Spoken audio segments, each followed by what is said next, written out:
Selamlar herkese. Bugün sizi kalemine, ruhuna bayıldığım bir dünyaya, adada o yazın o gizemli ve nostaljik atmosferine davet ediyorum. Ama hemen baştan söyleyeyim, aramızda kalsın ama bu hikayede bir Serap var ki, of ah o Serap, ah. Tam bir fettan, tam bir yelloz, affınıza sığınıyorum ama ortamı nasıl karıştırıyor, nasıl herkesi parmağında oynatıyor hayretle dinleyeceksiniz. İtiraf edeyim, bu radyo tiyatrosunu hazırlarken hem çok güldüm hem de acaba şimdi ne yapacak diye meraktan yerimde duramadım. Büyük bir keyifle adada her sahnesini yaşayarak düzenledim. Nostaljinin o eşsiz kokusuyla Serap'ın o bitmek bilmeyen entrikaları birleşince ortaya tadına doyulmaz bir seyirlik çıktı arkadaşlar. Hazırsanız sıcak ada rüzgarlarını ve Serap Fettanı'nın çevirdiği dolapları dinlemeye başlıyoruz. Kulaklıkları takın, bu merak dolu hikayeyi beraber ortak olalım. Şimdiden iyi seyirler, iyi dinlemeler.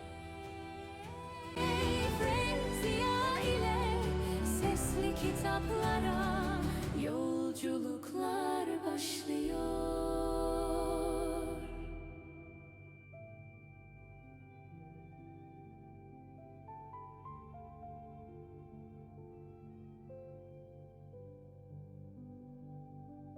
İşte yine o pencerede gramofona bir plak koyuyor. Baktığımı gördü. Şimdi de dans ediyor. Mehmet! Mehmet neredesin? Elbisesinin beyaz etekleri uçuşuyor. Tanrım, periler gibi. Oo, demek buradasın küçük bey. Benim seni çağırdığımı duymuyorsun tabii değil mi? O da ne? Bana bir öpücük gönderdi. Bir öpücük. Mehmet! Ha. Anne? Yine komşu köşkteki kızı mı gözetliyorsun hı? Yo, hayır. Ben sadece... Yalan söyleme. Gözlerimle gördüm. Üstelik senin onu gözetlediğini biliyordu tabii değil mi? Belki de sırf bu yüzden kendi kendine öyle dans edip duruyordu. Çok tatlı bir kız anne. Bütün gün piyano çalıyor, gramofon dinliyor, dans ediyor. Okuldan arta kalan bütün vaktini onu seyrederek geçirmesen bunları bilmezdin. Utan. Daha 16 yaşındasın. Ama ben kötü bir şey yapmıyorum ki. Kötü bir şey seyrediyorsun ya. Bu kadarı yeterli. Neden? O kız kötü biri mi? Oğlum, o da annesi de uzak durulması gereken kişiler. Kimse iyi demiyor onlar için. Zaten belli değil mi? Şu kızın kılığına bak. Neredeyse yarı çıplak dolaşacak. Besbelli annesine çekmiş. O da o yaşta bir süs, bir boya. Evlerine durmadan erkek misafirler gelir. Biz namusları, iffetleri için yaşayan insanlarız Mehmet. Seni bir daha bu pencerenin önünde görmeyeceğim. Anlaşıldı mı?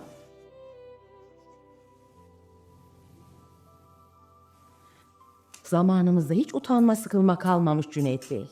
Kız Mehmet'in kendisine baktığını bile bile dans ediyordu. Olacak iş mi bu? En aşağı 20 yaşında bir kız şu kadar çocuğun aklını çelecek. Enginar çok leziz olmuş İffet Hanım. Siz mi yaptınız şaheste mi? Şayeste elbette. Sağlığımın evde hiçbir iş yapmama imkan vermediğini biliyorsunuz. Neyse, ne diyordum? Ha evet, şu karşıki köşkteki kız zaman kötü Cüneyt Bey. Oğlumuzu bu gibi ahlaksız insanların etkisinden uzak tutmalıyız. Yalnız bu kuzu fileto biraz daha pişmeliydi. Şaheste kıvamını bir türlü tutturamıyor bunu. Siz benimle alay mı ediyorsunuz kuzum? Rica ederim efendi, o nasıl söz? Ben deminden beri size önemli bir şey söylemeye çalışıyorum. Oğlumuzun yetişmesiyle ilgili önemli bir husus. Siz de yemekten söz ediyorsunuz. Sinirlenmemeye çalışıyorum da ondan. Haklısınız. Böyle serbest hafif davranışlar sinirlenilmeyecek gibi değil ki. Yo hayır, ben onu kastetmemiştim. Bakın, o kızla annesi benim eski bir arkadaşımın ailesi. Yani onun kızı ve karısı. Tam bitişikteki köşkü kiralamış olmaları ne talihsizlik. Neyse ki sadece 6 aylığına tutmuşlar. Sanki adada başka köşk kalmamış. Yıllardır yurt dışında yaşıyorlardı. Selim Bey'in vefatından sonra birkaç parça gayrimenkulü satmak için İstanbul'a gelmişler. Aman bir an önce satsınlar da dönsünler. Siz nereden biliyorsunuz niçin geldiklerini? Dün Fitnat Hanım'a rastladım, o gördüğünüz kızın annesine. Ayaküstü anlattı bunları. Neden? İstanbul'da kalmayıp da adaya gelmişler sanki. Çok mu lazımmış? Efendim, kadıncağız hasta, nefes darlığı çekiyormuş. Doktoru buranın havasını tavsiye etmiş. Vallahi Cüneyt Bey, bana kalırsa o kadının hiç de hasta gibi bir hali yok. Ne de olsa komşu sayılırız değil mi? Onları bir akşam çayına davet etmeyi düşünüyorum. Ah, yok canım, ne gereği var? Var İffet Hanım, var. İlgilenmemek nezaketsizlik olur. Şayeste ile haber gönderiniz de bu hafta içinde bir akşam bize buyursunlar.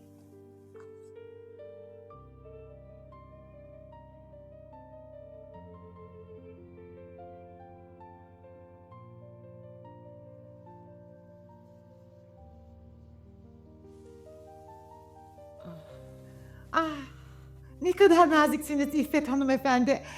Zaten avukat Cüneyt Bey'in eşinden de bu beklenirdi değil mi? Rahmetli Selim Bey sizden ne kadar övgüyle söz ederdi bilseniz Cüneyt Bey. Allah rahmet eylesin. Selim'le gençlik yıllarından, daha doğrusu pek güzel hatıralarla dolu Paris günlerinden bir yakınlığımız var. Evet biliyorum. Her ikiniz de orada öğrenciyken... Montparnasse kafelerinde az oturmadık hanımefendi. Az şiirler okumadık birbirimize. Az sarhoş olmadık ya. Ve muhakkak ki az da aşık olmadınız. Cüneyt Bey çok ciddi bir öğrenciymiş Fitnat Hanım. Paris'teki öğrencilik yıllarında havaiyata vakit ayırdığını hiç sanmıyorum. Ya fakat İffet hanımefendi, aşkı havaiyat mıdır sizce? Herhalde ciddiyetle değildir. Ay ya. Siz ne diyorsunuz Cüneyt Bey? Bakın, eşiniz hiç aşktan yana değil. Aşk öyle bir duygudur ki hanımefendi, taraftara hiç ihtiyacı yoktur. Ne kadar güzel söylediniz. Aşkı inkar etmek mümkün mü? Ay başım. Yine başım tuttu. Son zamanlarda pek sık tekrarlıyor. Şayeste ilacımı getirir misin? Yatak odasındaki konsolun üstünde olacak. İffet Hanım, göz yorgunluğu da baş ağrısı yapar. Baksanıza elinizden nakış kasnağı hiç eksik olmuyor. Ah, ne kadar güzel. Ben de goblen işine bayılırım ama siz maşallah çok güzel işliyorsunuz. Bana en büyük zevki veren bu goblenlerim. Fakat kuzum, siz gözlerinize biraz dikkat etmelisiniz. Yormayın fazla. Kızınız da nakışa meraklı mı? Genç kızlara çok yaraşır da. Serap mı?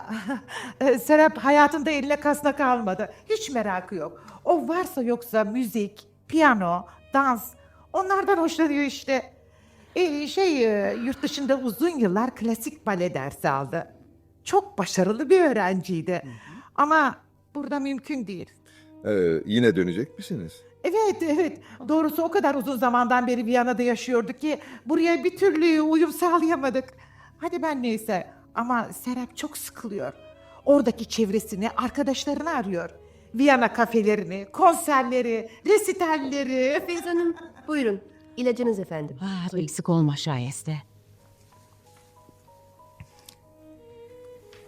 Mehmet daha okuldan dönmedi mi? Gecikti epey. İnşallah vapuru kaçırmamıştır. Ay, oğlunuz çok hoşuma gidiyor İffet Hanım. Ne kadar güzel, temiz yüzlü bir çocuk. Nerede okuyor acaba? Galatasaray Lisesi'nde. Henüz 1. sınıfta. Ya maşallah pek de boylu ama herhalde babasına benzemiş. Ben o yaştayken biraz daha uzun. Oğlumuzu çok şükür mazbut yetiştirdik Fitnat Hanım. Zamane gençlerine benzemez pek de.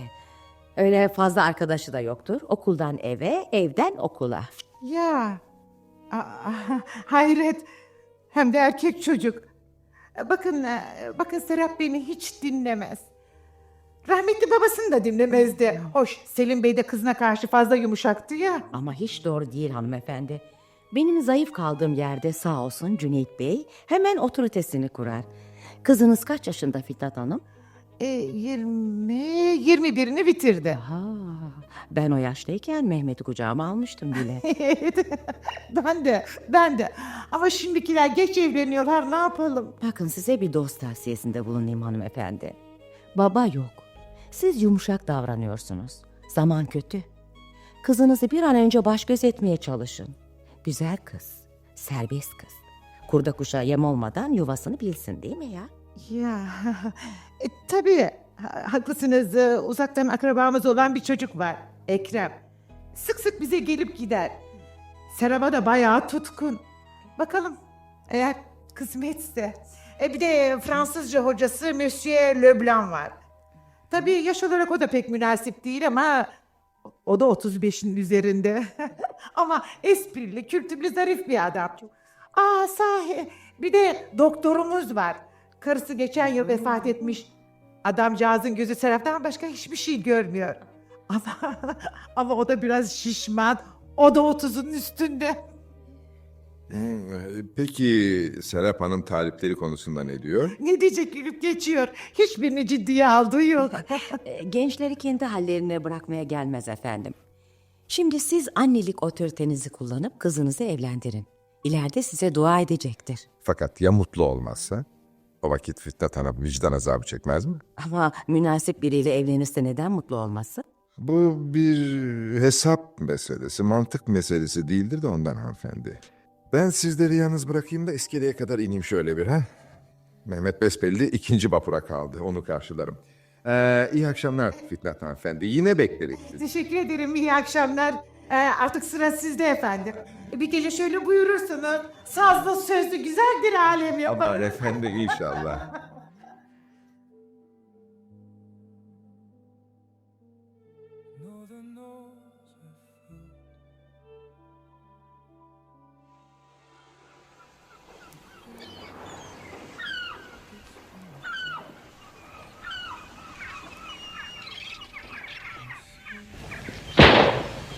Aferin Mehmet. Bayağı iyi bir nişancı oldun. Dördünde de isabet. Böyle giderse adadaki bütün kargaları temizleyeceğiz. O kadar da değil. Tüfeği ver bakayım. Biraz da ben atış yapayım. Hı? İşte. Kargalar için şanssız bir gün. Ne dersiniz? Eve dönelim mi baba? Annem geç kalmamızı istemiyor. 7'de evde olmalıymışız. Erken daha. Baksana hava ne kadar güzel. Günler de uzadı artık. Çamların arasından görünen denizde masmavi. Hı? Yine de dönsek baba. Annem bugünlerde çok sinirli. Evet, haklısın. Peki, birazdan döneriz. Annem galiba adayı sevmiyor. Burada mutsuz. Onun asıl sevmediği İzmir'de oturan annesinden, kardeşlerinden uzak olmak. Ailesinin yanında kendini daima daha huzurlu hissetmiştir. Onun ailesi biz değil miyiz? Bizi hiçbir zaman onlar kadar benimseyememiştir. Neyse, ya şöyle gidelim ha, yamaca doğru. Eve dönmeden beyaz köpüklerin kayalarla oynaşmasını bir daha seyredelim seninle ha. Dur şu tüfeği bir sigara yakacağım.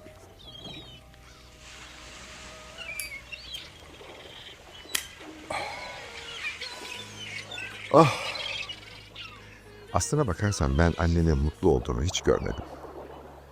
Mutlu olmak için oğlum sevmesini bilmek lazım. Bunu hiç unutma. Yani annem... Ama annem beni de sizi de seviyor. Öyleyse Yok hayır. Ben onu kastetmemiştim. Hoş görmesini, gülmesini, sevdiklerini mutlu etmesini bilmek bir sanattır. Evet tabii şüphesiz bizi seviyor ama eve gecikecek olsak bütün gecemizi zehir etmekte tereddüt etmez. Surat asarak, iğneli laflar ederek ve Mehmet en önemlisi de hiçbir şeyden keyif almadığını gözümüze sokarak. baba... Ben annemi çok seviyorum. Üzülmesini istemiyorum. Elbette oğlum. Elbette. O iyi bir kadın. İyi bir anne. Belki de ona karşı biraz haksızlık ediyorum. Ne yapalım? Adaletin terazisi daima biraz çarpıktır.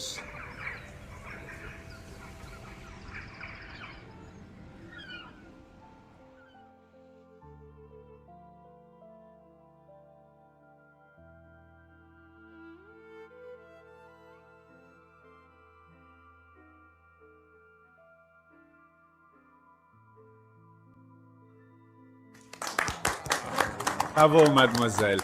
Chopin'de her zaman harika oluyorsunuz. Gerçekten Serap Hanım. Ben de Monsieur Leblanc'ın övgülerine bütün kalbimle katılıyorum. Teşekkür ederim Vesile Leblanc. Teşekkür ederim da. Serap Hanım şüphesiz çok yetenekli. Keşke piyanoyu bir hobi olarak değil de meslek olarak benimseseydi. Eminim ünlü bir virtüöz olurdu. Ben dansı, baleyi her zaman piyanoya tercih ettim Cüneyt Bey. Ama ne yazık ki onlarda da profesyonel olamadım. Sen ne diyorsun Ekrem? Sıradan bir ev kızı olacağıma piyanist mi olsaydım? Ben mi? Yok canım, hayır. Böyle çok iyisin. Sıradan olmam işine gelir değil mi? Çünkü sevgili kuzenim o zaman senin hiç şansın olmazdı. Bir balerin ya da bir konser piyanisti asla senin gibi biriyle evlenmez. Serap Hanım kuzenine haksızlık ediyor doğrusu. Delikanlı bir genç kız için hiç de yabana atılacak bir kısmet değil. Cüneyt Bey, bu konuda siz hiç üzülmeyin. O ikisi hep böyle didişirler. Ya. Ekrem, Serap'ın hiçbir sözünden alınmaz. Bu bir şey mi Serap daha ona neler yapar, neler söyler de Ekrem hep hoşgörü. Nasıl olsa günün birinde Serap'la evleneceğim. İşte o zaman bütün bunların hesabını sorarım. Değil mi ama? Cüneyt Bey, şaka bir yana Ekrem gerçekten çok uygun bir damat adayı. Hem de ailesi çok zengindir. Kızıma arabalar, seyahatler, mücevherler verebilir. Serap da daha azıyla yetinecek biri değildir herhalde. Ama Fitnat hanımefendi, acaba Mademoiselle'in istediği bunlar mıdır? O belki de kendisine Valéry'den, Breton'dan şiirler okuyacak birini istiyor. Yani sizin gibi mi Monsieur Leblanc? Elbette. Elbette romantizm çok hoş bir şey. Ve bu konuda Fransız erkekleri birinciliği kimseye kaptırmıyorlar. Ama şiir karın doyurur mu? Siz ne diyorsunuz İffet Hanım? Ne kadar sessizsiniz bu akşam. Ben goblenimi işliyorum ama sizleri de dinliyorum efendim. Bence Ekrem Bey Serap Hanım için münasiptir. Evlilik bir realitedir. Romantizm ve şiirse onun süsü olabilir. Ama nihayet bir süstür. Olsa da olur, olmasa da olur. İşte yürek titretecek cinsten bir realizm. Fakat hanımefendi sizi dinlerken insan evlilikten korkuyor. Siz eşime bakmayın küçük hanım. Aslında o da romantizmi sever. Yalnız bunu pek göstermek istemez. Korkarım ben hiçbir zaman şanslı bir aday sayılamayacağım. Çünkü Serap Hanım'ın istediği zenginliğe de sahip değilim. Onda romantik duygular da uyandıramıyorum. Sanırım ben hep aile doktoru olarak kalacağım. Hey doktor, bence artık birkaç Fransız şiir ezberlemenin sırası geldi. Ne dersiniz? Bizdeki şairler de fevkaladedir. Bana kalırsa siz Türk şairlerinden mısralar ezberleyin. Belki daha etkili olur. Öyle ya? Serap Hanım Fransızları tercih etseydi gönlünü bugüne kadar Monsieur Leblanc'a kaptırmış olurdu. Hiçbiri beni etkileyemiyor Cüneyt Bey. Onun için bu işin şakasını yapar oldular artık. Belki de ben beyaz atlı prensimi bekleyerek yaşlanacağım. Sizi bırakmaları mümkün mü? İstanbul'daki erkekler çevrenizdeki birkaç kişiden mi ibaret yalnızca? İşte Cüneyt Bey kimsenin görmek istemediği bir gerçeği dile getirdi. Çok haklı. Kızcağız adadaki dostlarımızdan başka kimseyi görmüyor. Kimseyle tanışmıyor ki. Serap, belki de bu yaz sonunda İstanbul'da bir ev tutar taşınırız. Orada yeni bir çevremiz olur. Yeni insanlar. Ama anneciğim Viyana'ya dönmeyecek miyiz? Bakalım. Hele şu birkaç parça malımızı bir satalım da. Her neyse canım. Şimdi bizi duyan da en büyük meselemizin Serap'ı evlendirmek olduğunu. Hayır, Serap'ı evlendirmek değil hanımefendi. Serap'a koca beğendirmek. Öyle olsun, ne yapalım. Aman hadi canım, bu konuyla yeterince zaman harcadık. Şimdi şöyle hoş coşkulu bir Alaturka parçaya ne diyorsunuz? Yalnız bu defa piyanoya ben geçeceğim. Harika bir fikir hanımefendi. Buyurun. Buyurun.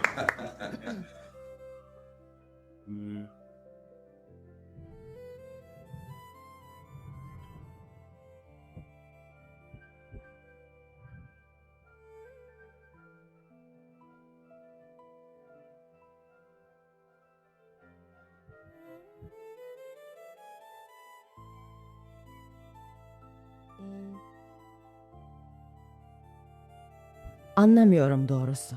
O Fransızca hocası, o zengin delikanlı, o doktor. Hepsi de deli mi bunların? Asla iyi bir eş olmayacağı belli olan o şımarık sorumsuz kızı neden istiyorlar anlamıyorum. Ona hayranlar, bu kadar basit. Sizce bu evlilik için yeterli mi? İnsan öyle bir kıza nasıl güvenir ha? Ondan ne iyi bir eş, ne bir ev kadını, ne de iyi bir anne olur. Haklısınız. Neyse, vakit epey geç oldu. Şu kırmızı gül motifini de bitirdiğime göre artık yatabiliriz. Siz yatın, ben biraz oturacağım. Bir terslik yok ya. Yo hayır. Hayır, gayet iyiyim.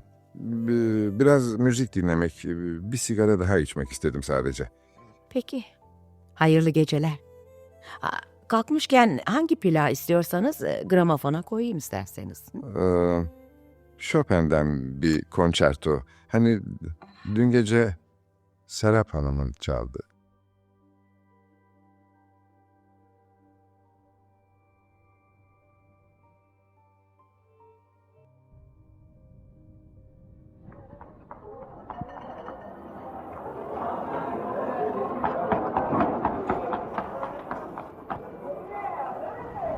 Mehmet.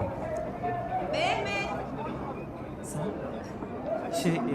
Size isminizle hitap edebilirim değil mi? Saçmalama, elbette edersin. Serap abla diyecek değilsin herhalde. Hayır, onun için değil. Yani henüz pek samimi sayılmayız da. Biz de oluruz. Tabii senin için bir sakıncası yoksa. Hayır, ne münasebet. Ben çok mutlu olurum. Baban nerede?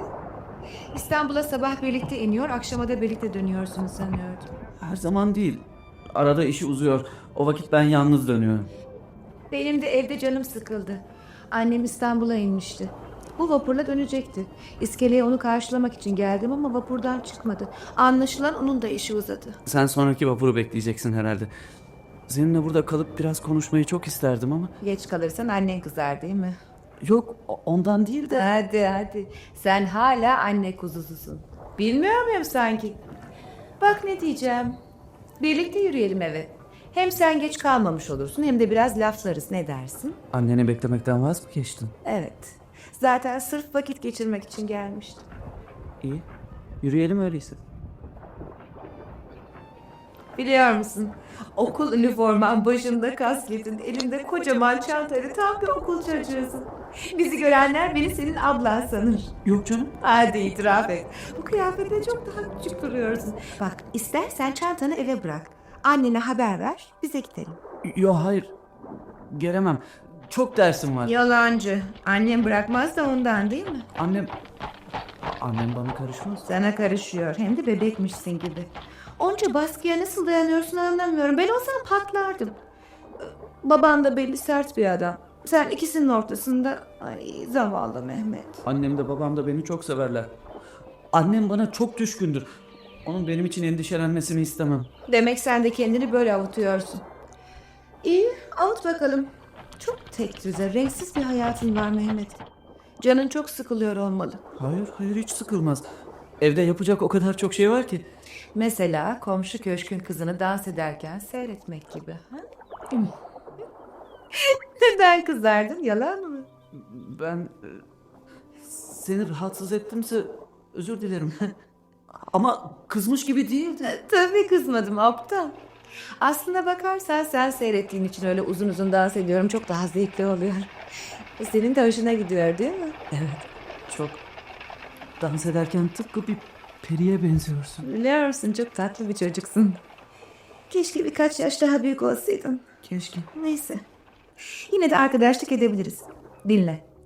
Bu gece saat 9'da odanın ışığını 2 kere yakıp söndür, tamam mı? Tamam. Ha, ne olacak? İşaretleşeceğiz. Hatta bu yolla kendimize bir çeşit işaret dili bulabiliriz. Telgraf gibi yani. Mehmet, yarın akşam bir yolunu bulup evden çıkabilir misin? Bilmem. Herhalde. Canım, bir şey uydur işte. Saat 7'de dildeki kahveye gel. Adanın arka tarafındaki. Kalabalık olmaz mı? Yani bizi görürlerse... Hayır olmaz. Daha havalar iyice ısınmadı. O saatte herkes yemek için evine dönmüş olur. Orada buluşalım, rahat rahat dertleşelim. Tamam. Bu gece ışığını 2 defa yakıp söndürürsen bu geleceğim demek olsun. 3 defa bir aksilik çıktı gelemiyorum demek, anlaşıldı mı? Evet. Bu gülünç kasketin ve okul çantanı eve bırak ama. Bir çocukla buluşmak istemem. Bu gece de beni düşün. Hep düşün. Uyuyuncaya kadar.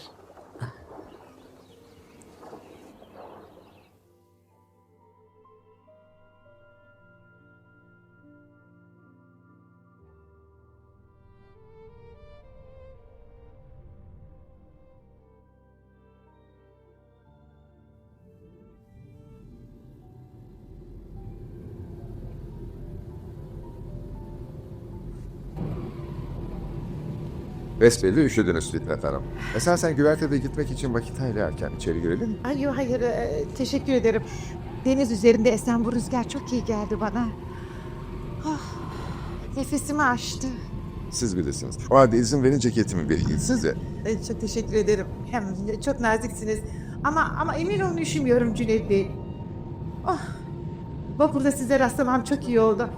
Zaten ben de sizle görüşmek istiyordum. Hayrola, bir hizmetim dokunursa çok sevinirim tabii. Efendim rahmetli eşimden birkaç parça mal kalmıştı da. Fakat satış muameleleri beni ziyadesiyle görüyor.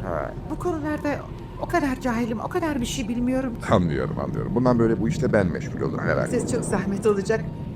Onca işinizin arasında... Ne demek? Siz bana eski bir dostumun emaneti sayılırsınız. Teşekkür ederim. İnanın bana Cüneyt Bey, başka bir avukat tanıdığım olsaydı sizi hiç rahatsız etmek istemezdim. Efendim? Ah, Selim'in ölümünden beri bütün işler bana bakıyor. Gördünüz işte. Serap ne kadar havai bir kız. Bana hiç yardımı dokunmaz. Tek başıma koşturup duruyorum. Evet, hiç kolay değil. Allah hiçbir evi erkeksiz koymasın. Kadınsızlar. Doğru. İkisi de lazım.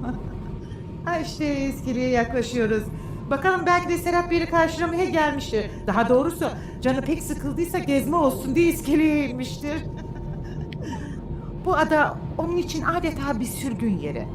Gerçekten de onun gibi bir genç kıza ya da genç bir erkeği oyalayacak ne var burada? Haklısınız, hiçbir şey yok. Kendine bir meşgale bulabilseydi bu kadar sıkılmazdı belki. Aşk gibi mi? Yo, hayır öyle bir şey kastetmedim. Elbette etmediniz canım, elbette. Ah Cüneyt Bey, bu benim şakalarıma bir türlü alışamadınız gitti. Hem de bu adada bir aşk macerası yaşayacak kim var Allah aşkına?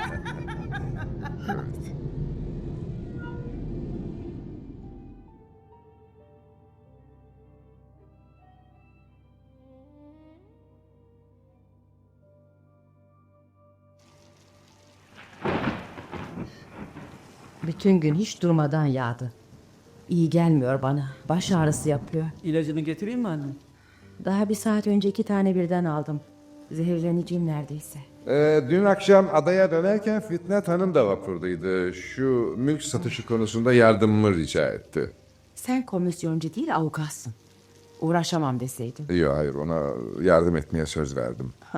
Merhametten maraz doğar derler. Bu merhamet değil, insanlıktır, dostluktur. Biz onların dostu değiliz. Düşmanı mıyız? Elbette ki hayır. Hiçbir münasebetimiz yok onlarla. Komşuyuz. Mehmet, nen var oğlum, kıvranıp duruyorsun. Baba, Kamil bugün okula gelmedi de... Kamil kim?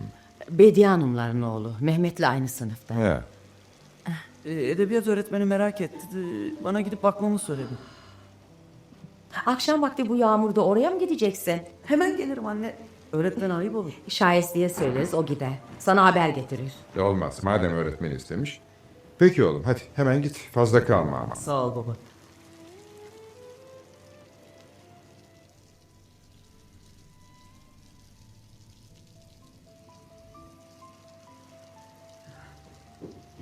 Geç kaldın. Az daha eve dönecektim. Ben de bundan korkuyordum. Ne oldu? Seninkiler bırakmadı mı? Hayır, ondan değil. Konuşuyorlardı da lafın arasına giremedim. Aferin terbiyeli çocuk. Gel şu duvarın altına girelim. Daha az ıslanırız. Bak, eğer izin vermeselerdi ne yapardın? Yine de gelir miydin? Evet, mutlaka gelirdim. Neden? Bilmiyorum. Ben biliyorum. Beni seviyorsun da ondan. Bunu hiç düşündün mü? Beni sevdiğini yani. Hayır, yani evet. Haklısın. Seni seviyorum. Beni sevmelisin. Çok, pek çok sevmelisin. Hem beni ne zaman sevmeye başladığını ben biliyorum. Senin için dans ettiğimden beri öyle değil mi? Evet. Sev beni. Sev. Çünkü fazla vaktimiz olmayabilir. Her an adadan taşınabiliriz. Söylesene Mehmet. Ne yaparsın o zaman? Üzülmez misin? Kahrolurum. Evet. Ve beni hiçbir zaman unutamazsın. Çok kötü olmaz mı? Beni bir daha hiç görememek. Hiç. Buna dayanamam. Biliyorum. Ben olsam da olmasam da beni hep seveceğine söz ver. Ömür boyu bağlılık yemin etmeni istiyorum. Seni hep seveceğim. Yemin ederim. Bak, Ekrem var ya, bana deli gibi aşık, zaten anlamışsındır. Onu benden uzak tutmanı istiyorum. Ben ne yapabilirim ki? Her an peşinde. Onunla evlenmezsem intihar edecekmiş. Dünyada başka kimse kalmadı da o yağ tulumuyla mı evleneceğim? Ay ısrarlarından ne kadar sıkılıyorum bilemezsin. O zaman ona söyle. Yani sıkıldığını, istemediğini. Demek öyle. Demek onunla mücadele etmekten kaçınıyorsun. Hayır, ne münasebet. Eğer kaçınıyorsan beni yeterince sevmiyorsun demektir. Seviyorum. Şu halde bu sevginin gereğini yap. Ay Tanrım ne kadar safsın. Ama sakın böyle kalma Mehmet. Saflık hiç de çekici bir nitelik değildir. Hele bir erkek için.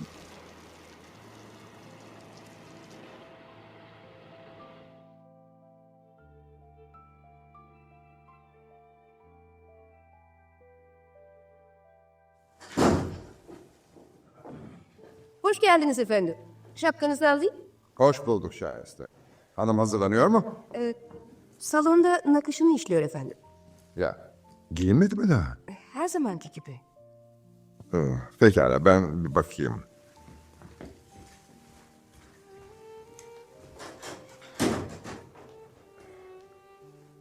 İyi akşamlar. Hoş geldiniz. Hoş geldiniz babacığım. Saat 8'de Anadolu Kulübü'nde olacağımızı söylemiştim ama bakıyorum hazır değilsiniz. Gitmesek daha iyi olacak Cüneyt Bey. Hiç keyfim yok bu gece. Bir hafta önceden size bu gece kulüpte yemek ve dans düzenlendiğini ve gideceğinizi haber vermiştim. Kulüp eskiden pek nezih bir yerdi. Fakat bu insanların gelmesinden sonra artık eskisi gibi değil. Artık hiçbir yer, hiçbir şey eskisi gibi değil zaten. Ne demek istiyorsunuz? Şimdi muhakkak Fitnat Hanım da, kızı da evlerinden çıkmayan o adamlar da oradadırlar. Onlarla beraber olmak istemiyorum, anlamıyor musunuz? Anne, lütfen gidelim. Sen sus Mehmet. Sana göre bir yer değil orası. Rica ediyorum hanımefendi. Hemen elinizdeki kasnağı bırakıp yukarı çıkın ve hazırlanın. Ben kulüpteki arkadaşlara söz verdim, bizi bekliyorlar. 40 yılda bir hoş bir akşam geçirmeyi bize çok görmeyin. Siz istiyorsanız gidebilirsiniz ama beni zorla götüremezsiniz. O kadın ve aşıkları... Size yarım saat veriyorum. Herhalde hazırlanmanız için yeterli olacaktır. Evet hanımefendi, bekliyorum.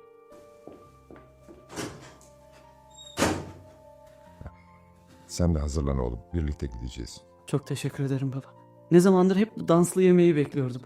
Annem gitmeyeceğimizi söyleyince çok üzülmüştüm. Annem evden çıkmaktan pek hoşlanmıyor. Burada oturup goblenlerini işlemeyi tercih ediyor. Annen ve goblenleri. Evet. Herhalde kefenim de goblenden olacak.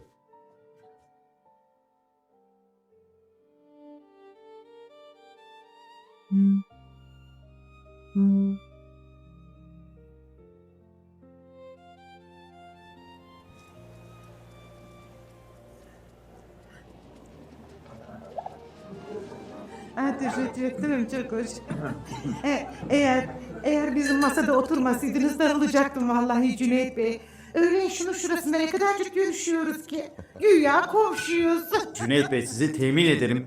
Bir daha Fitnat Hanım kadar arkadaş canlısı, sıcakkanlı, sevecen bir insan tanıyamayacaksınız. Çok teşekkür ederim. Doktor bana iltifat etmeye bayılır. Tabii Serap'ın annesi olduğum için. Bana kalırsa doktorun söyledikleri hiç de iltifat değil, gerçeğin ta kendisi. Siz ne dersiniz Monsieur Leblanc? Size katılıyorum efendim.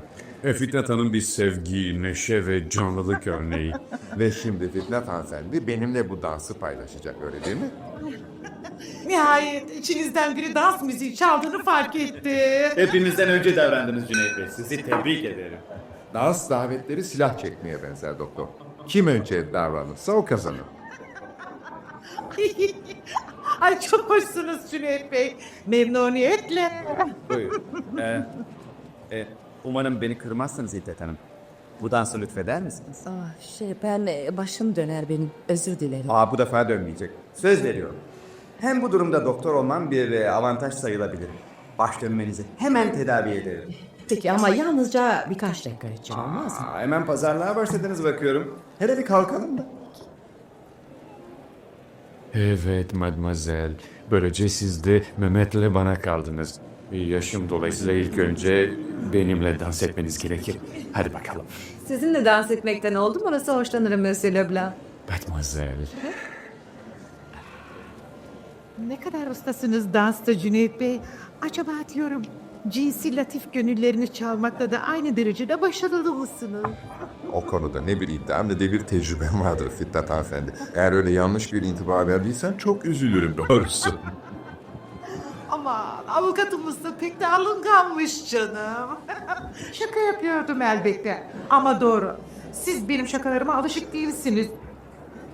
Yoksa sizin ne kadar ciddi ağırbaşlı biri olduğunuzu bilmiyor muyum? Ciddi, Otoriter, hatta biraz da sert. Sahi mi? Demek öyle görünüyorum ha. Bir halde esrarengiz. Canım. Aa, bakın. Eşiniz de bizim doktorla dans ediyor. Fakat İffet Hanım'ın yüzündeki ifadeye bakılırsa pek sıkıntı içinde. Ama bakın. Serap da bizim sevgili dostumuz Monsieur Leblanc'da kalmış. Zavallı Mehmet masada tek başına kokuma kuşu gibi oturuyor. Keşke Serap onunla dans etmeyi akıl etse. Mehmet daha önce hiç dans etmedi. Sıkılır herhalde. Sahi mi söylüyorsunuz? Serap o yaştayken dans onun hayatıydı. Güzel. Kusura bakmayın, oturmam gerekiyor artık doktor. Ah tabii hanımefendi tabii. Buyurun. Sağ olun. Birden kendimi pek iyi hissetmedim de. Umarım benimle dans etmek sizin için bir ıstırap kaynağı olmamıştır. Aman efendim, ne demek? Yalnız sağlığım pek iyi değil de. Cüneyt Bey ile Fıtnat Hanım'ın oturmaya hiç niyetleri yok gibi. Ama Monsieur Leblanc Serap Hanım'ı getiriyor işte. Hanım diyor, rüya gibi dans ediyor. Siz de hiç fena bir partner değilsiniz Monsieur. Sonra yine kalkarız, olmaz mı? Emirlerinizi bekleyeceğim mademoiselle. Mehmet gel bakalım, sıra sende. Çok isterdim fakat ben dans etmesini bilmem. Yapma canım, bir şey yok ki bunda. Serap, Mehmet öyle şeyleri bilmez. Çok sıkılgandı. Lütfen onu zor durumda bırakma. Hem daha çocuk ol. Ah, fakat bir genç kızın dans davetini reddetmek de bir delikanlıya yakışmaz. Öyle değil mi Leblanc? Haklısınız doktor, bu büyük bir kabalıktır. Hadi Mehmet. Peki. Fazla terlememeye bak oğlum. Sonra bütün gece öksürüyorsun. İffet hanımefendi, size saygım sonsuz. Ancak Mehmet bir çocuktan ziyade bir delikanlı sayılır artık. Bu yaşlar gençlerin en alıngan, en kompleksli olduğu yaşlardır. Kızların yanında ailelerinden çocuk muamelesi görmek onları çok üzer ve etkiler. İleride hayatları boyunca kendilerine bir türlü güven duyamamalarına bile neden olur. Bağışlayın.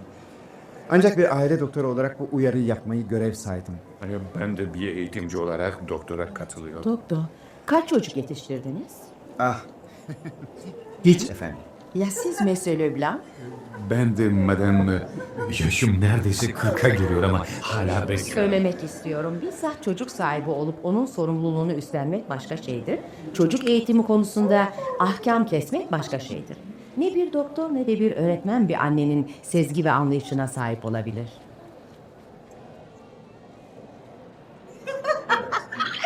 Çok komik. Yüzünde öyle çaresiz bir ifade var ki. Yoksulma. Ne yapacağımı bilemiyorum.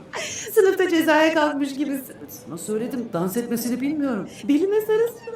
Kasma kendini, rahat ol. Olamıyorum. Aptal, bu anın tadını çıkarsana.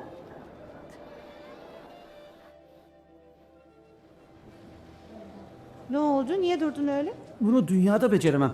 İmkansız. Yapma Mehmet, hadi. İnan ki beceremem.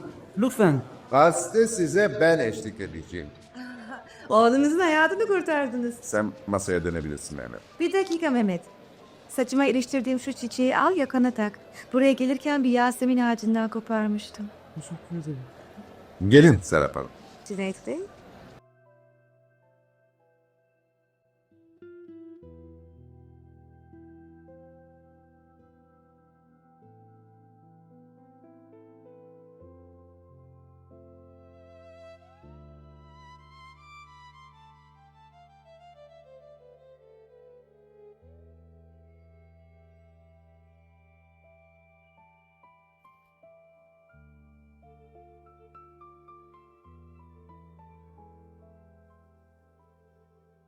Avukat Cüneyt Bey, karısı İffet ve 16 yaşındaki oğulları Mehmet'le birlikte Büyükada'daki köşkte oturmaktadır. Karamsar, hoşgörüsüz ve silik bir kadın olan karısı İffet'le aralarında nazik fakat mesafeli bir ilişki vardır. Komşu köşke pek çok dedikodulara yapılan bir ana kızın taşınması, İffet'in bütün huzurunu kaçırır.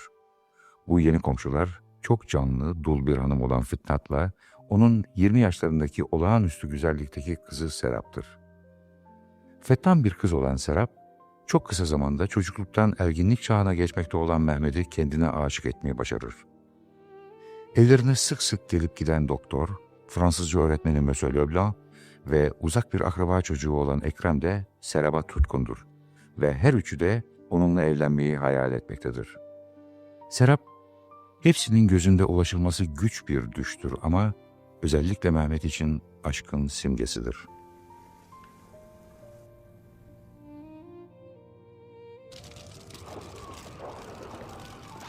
Ateşe birkaç parça dal daha at Mehmet. Bıldırcın hızlı ateşte daha lezzetli olur. Şanslı günümüzde ama değil mi baba? Tam 12 tane var. Şu dümdüz olan dalı ver bana bakayım. Ucunu yontarsam kuşları pişirmek için şiş olarak kullanırız onu ha. Bıldırcınların temizlenmesi bitti baba. Aferin, tamam. Bekle biraz şunu yapayım, hemen kızartmaya başlayabiliriz ha. Ne kadar güzel bir çakı. Sedef katmanın, mine işlemenin bu kadar güzelini görmedim. Böyle işlerde kullanırsanız ucu körelmez mi? Buna bir şey olmaz. Babamdan bana geçeli 20 yıl oluyor. Herhalde bir o kadar da babam kullanmıştır. Daha bir kere bile bilenmedi bu çakı. Nedense annem sizin bu çakınızı sevmez. Benimle ilgili başka pek çok şey gibi. Yani annem sizi sevmiyor mu? Hayır, seviyordur herhalde. Yani kendince seviyordur. Neyse. Bu iş oldu Mehmet. Hadi bakalım. Şimdi kuşları 5-6 tanesini bu şişe geçir, ateşin üzerine koy ha. Peki. İşte oldu. Şu hale bakın. Yağları ne çabuk damlamaya başladı. Cızır cızır. Bu mevsimde bıldırcınlar böyle yağlı olur. Ve çok lezzetli. Aşk Fransızların ulusal sanatıdır mademoiselle. Aşkı dünyaya öğreten Fransızlardı. Abartıyorsun Jesse Leblanc.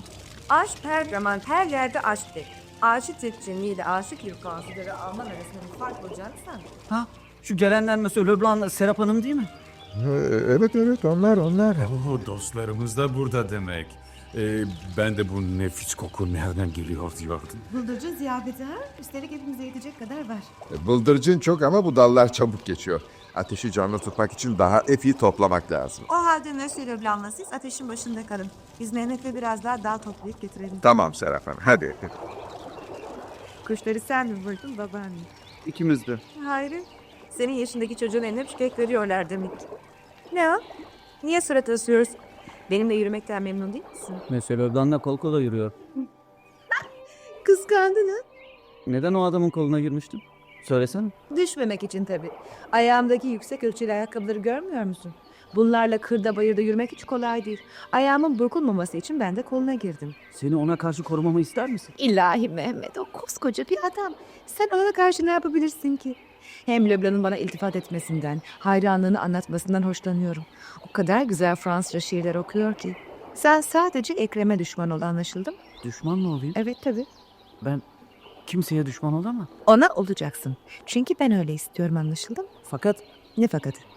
Beni seviyor musun, sevmiyor musun? elbette seviyorum. Hem de çılgın gibi. İyi öyleyse. Benim peşimdeki bir erkeğe düşman olmak için yeterli sebebim var.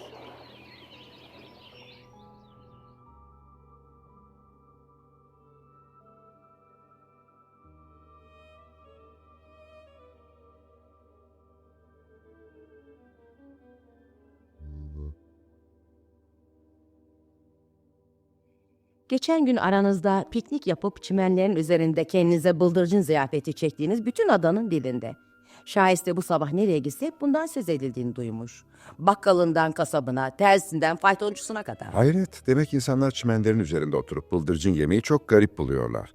Adada oturanların bu kadar basit ve sıradan bir olayı konuşmaya değer bulacaklarını sanmazdım. Bunda belki garip bir şey yok Cüneyt Bey ama ancak dedikodu, pikniğe katılanlarla ilgili. Öyle mi? Evet efendim. Hanım olarak aranızda sadece Serap varmış. 3 erkek ve Serap.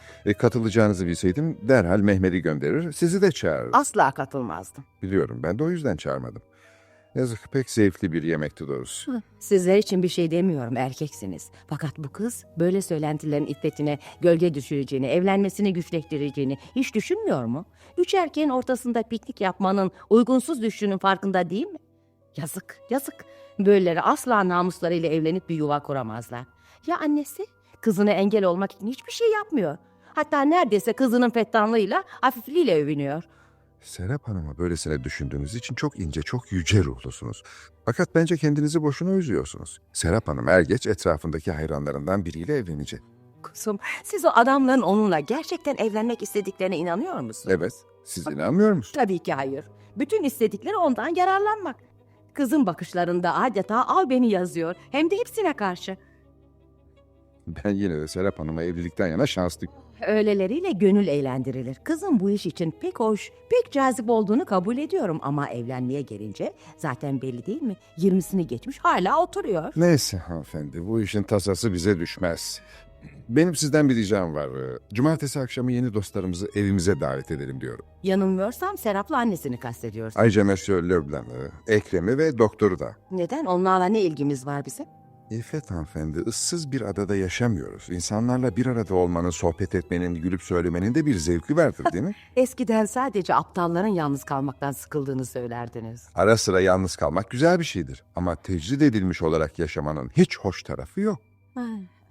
Sanırım itiraz etmenin bir yararı olmayacak. Bu insanları ille de davet edeceksiniz değil mi? Evet, O halde Şahiste'yle haber göndereyim de çağırayım. lütfedeceksiniz. Teşekkürler.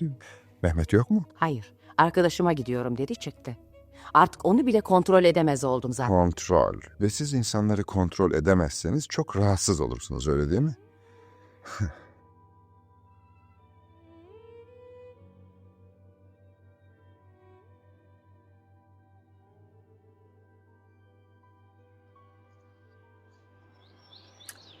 Fakat ben böyle ısrardan sıkılıyorum, anlamıyor musun? Sana kendimi başka türlü dinletemiyorum. Ne yapayım? Beni rahat bırak. Bence sen aslında hiç de rahat bırakılmak istemiyorsun. Ne demek oluyor bu?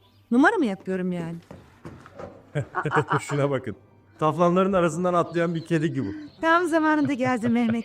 Ekrem'den beni kim kurtaracak diye merak ediyordum. Onun peşini bırakın. Hey, sakin ol bakalım. Biz onunla akrabayız. Doğduğumuzdan beri konuşuruz. Sana ne oluyor? Serap Hanım'ı rahatsız ediyorsunuz. Akrabaysanız onu kardeş bilin. Bak çocuk. Ben Serap'la özel bir şey konuşuyorum. Bu seni hiç ilgilendirmez. Üstelik senden daha büyüğüm. Bana saygısızlık ediyorsun. Ondan uzak durun. Uzattığına bak. Ya durmazsan? Seni sersem. Benimle baş edebileceğini mi sandın sen? Onu rahatsız etmene izin veremem.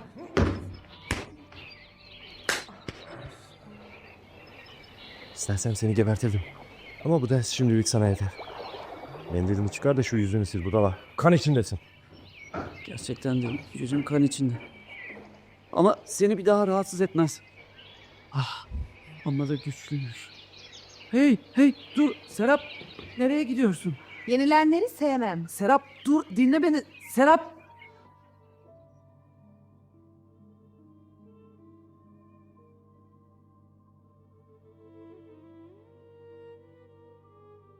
Kıpırdayıp durma, yaralarını temizliyorum. Çok bastırıyorsun anne. Nasıl oldu bu? Düştüm. Nereden, nasıl? Ayağım taşa takıldı. Yüzümü yere çarptım. Yalan söylüyor. Öyle mi Mehmet? Yalan mı söylüyorsun? O çocuğu köşke girerken gördüm. Ekrem midir nedir? Köşkün arka bahçesinden geliyordu. Onun yüzü de bereliydi ama bununki kadar değil. Burnundan soluyordu. Besbelli dövüşmüş bunlar. Annen doğru mu söylüyor? Mehmet cevap ver. İffet Hanım, bizi biraz yalnız bırakır mısınız? Kalmak zorundayım. O benim de oğlum. İffet, rica ediyorum. Siz.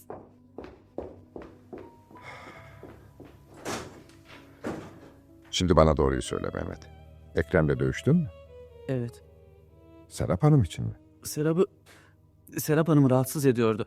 Kız benden yardım istedi. Kaçıp gidemezdim. Korkaklık olurdu. Ve sen de korkak biri olarak görünmek istemezsin, öyle değil mi? Pekala oğlum. Yalnız bir dahaki sefere dayak yememeye çalış. Ha bir de bana öyle geliyor ki küçük hanım erkekleri birbirine düşürmekten zevk alıyor. Bunun ne vahim neticeler doğurabileceğinin de farkında değil. Elbette ileride bir gün bunu anlayacaktır ama korkarım pek çok kişiye ve bu arada kendine de zarar verdikten sonra. Neyse. Ha, bu erkek erkeğe bir konuşmaydı Mehmet. Daha dikkatli davranayım mı? Peki. Haklısınız baba. Teşekkür ederim.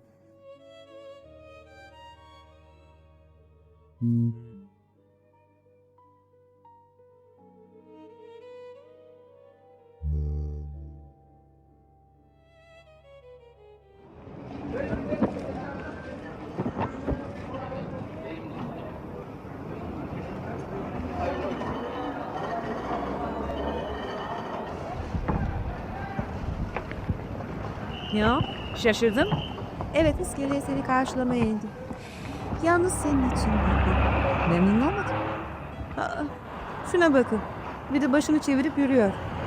Dinle Mehmet, kırgınsın. Bunu anlıyorum ama sonsuza kadar dargın kalacak değiliz herhalde. Bak beni dinlemek zorundasın. O sırada sana çok kızmıştım. Daha doğrusu hayal kırıklığına uğramıştım. Çünkü bütün istediğim onun suratını dağıtmandı. Oysa sen ona yenildin. Bu aynı zamanda benim de yenilgimdi. Çünkü benim safımdaydın sen. İkimiz müttefiktik. İkimiz adına da mağlup oldun Mehmet. Oysa bana bir zafer kazandırmanı bekliyordum. Evet. Bu kadar dil dökmeme, peşin sıra yürüyüp durmama rağmen demek hala benimle konuşmayacaksın. Pekala, öyle olsun. Anlaşılan beni sevmiyorsun. Artık beni hiç görmeyeceksin. Hoşça kal. Hayır, Ne hayır? seni görmemeye dayanamam. Ama bana dargınsın. Değilim. Beni seviyor musun? Evet, Elindeki o koca çantaya ve başındaki gülünç kaskete rağmen eğer istersen seninle Çamlı'nın oraya yürüyebilirim. tamam. Yürüyelim. Annen kızmasın sonra. Kızmaz. Arkadaşıma uğradım derim. Biliyor musun bu gece size geliyoruz. Şayeste gelip daveti anneme haber vermiş. Üstelik doktor, Monsieur Leblanc, Ekrem hep birlikte geliyoruz. Keşke Ekrem gelmese. Merak etme kalabalıkta beni fazla rahatsız edemez. Hem sadece 3 hayranımla yetinemem. Ne tuhafsın Serap. Ondan hem rahatsız oluyor hem de etrafında dönmesinden hoşlanıyorsun. Çocuk anlamıyorsun. Sevilmeye doyamam ki ben.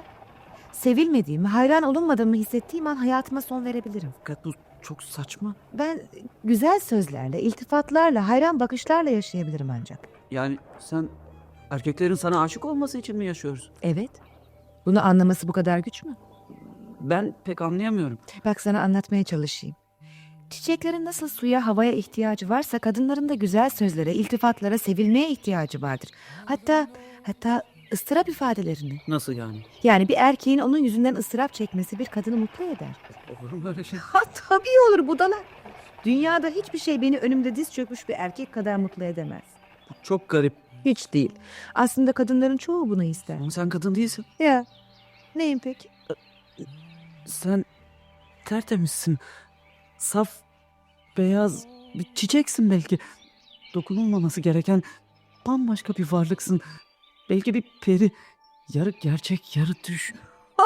Budala. Nereden çıkarıyorsun bunları? Ama biliyor musun? Söylediklerin hoşuma gitmiyor değil. Hadi beni sevdiğini söyle. Seni seviyorum. Bir daha söyle. Seviyorum. Seviyorum. Öyleyse neden beni öpmüyorsun? Burada çam ağaçlarından ve bizden başka kimse yok. Hayır. Ne demek öyle? İstemiyor musun? Seni öpersem her şey bozulur. Erişilmez olmanı istiyorum senin. Benim için ve herkes için. Bana gülümsemen, karşımda durman yetiyor. Sen bilirsin çocuk. Bu kadarla yetinmek istiyorsan bana göre hava hoş.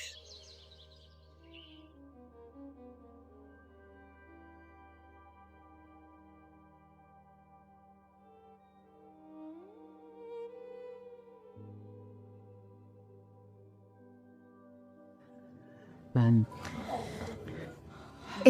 Elinize sağlık. Çilek şerbeti ne kadar nefis olmuş İffet Hanım. Ben o işlerden anlamam. Şahiste yaptı. Şerbet konusunda üstüne yoktur. Şahiste Fitnat Hanım'a bir bardak şerbet daha getirir misin? Herhalde beyler konyağa devam edecek. Valla Monsieur Leblanc'ı bilmem ama ben bir parça daha alırım. Hay doktorcuğum. Teşekkür ederim. Ben almıyorum. Ya sen Ekrem? Evet lütfen. Ekrem, konyak içmekle erkekleri mi kanıtladığını sanıyorsun? O da ne demek? Pekala biliyorsun. Artık büyüdüğünü, erişkin bir erkek olduğunu göstermek istiyorsun. Ama ikinci konyağı da içersen büsbütün sersemleşip kalacaksın. Bence kendini başka türlü kanıtlamaya çalışsan daha iyi edersin. Doğrusu Serap Hanım için pek çok şey söylenebilir ama en kesin olanı çok açık sözlü olması. Haksız mıyım doktor? İçki içebilen erkek olmak o kadar önemli mi? Şövalye ruhlu olmak çok daha hoş. Haklısınız ama günümüzde öylesini bulabilmek korkarım çok zor. Sizi bir türlü memnun edemiyoruz Serap. Mesela ben size Fransızca şiirler okuyorum. Nazik ve terbiyeli davranıyorum. Her an pervane gibi dönüyorum çevrenizde ama bana aldırdığınız bile yok. Monsieur Leblanc, kadınlar kahramanlıktan ve fedakarlıktan hoşlanırlar.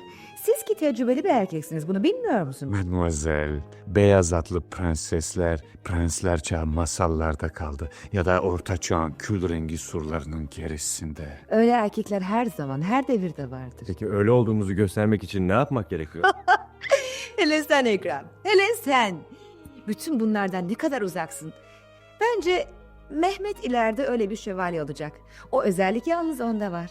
Mehmet, İçeriden bana ördek başı yeşil ipek çileği getirir misin? Sanırım neyi istediğinizi Şahiste daha iyi bilir hanımefendi. Siz bence... Ben Mehmet'ten istedim efendim. Peki anne, getireyim. Görüyorsun ya Serap. İffet Hanım senin ulu orta konuşmalarından rahatsız oluyor. Ben çocuğu düşünüyorum Fitnat Hanım. Takdir edersiniz ki bir anne olarak oğlumu sakınmalıyım değil mi ya? Fakat onu hayatın gerçeklerinden sakınamazsınız ki. Er geç onlarla karşılaşacaktır. Bu sözü edilenler hayatın karşılaşılması gereken gerçeklerinden değildir. Umarım Mehmet bunlarla hiçbir zaman karşılaşmak zorunda kalmaz. Fakat bu mümkün mü?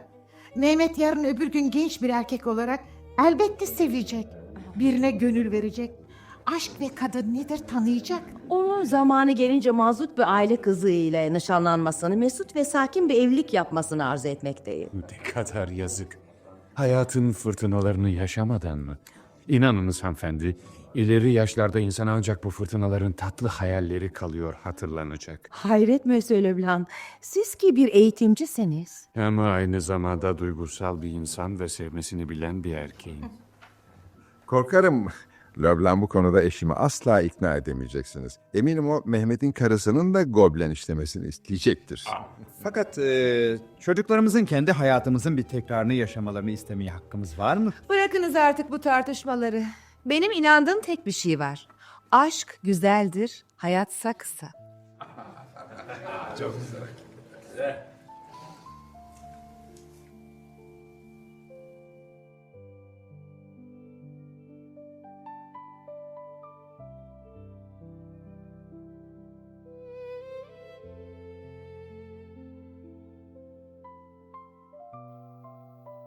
Avukat Cüneyt, karısı İffet ve 16 yaşındaki oğlu Mehmet'le birlikte Büyükada'daki köşkünde oturmaktadır.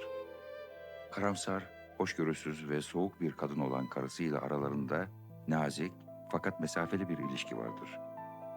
Cüneyt'in karısında aradığı sıcaklığı bulamadığı ve mutlu olmadığı anlaşılmaktadır.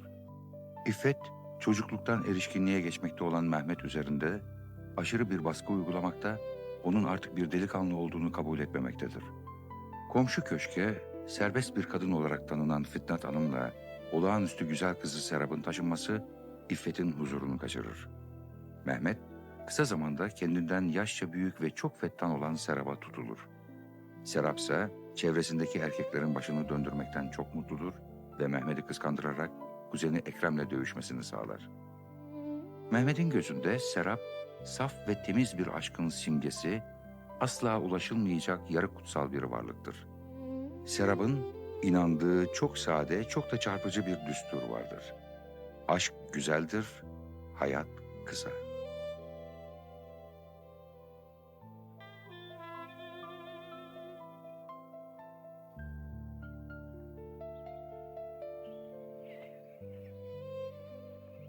Nihayet senden daha iyi yapabildiğim bir şey buldum.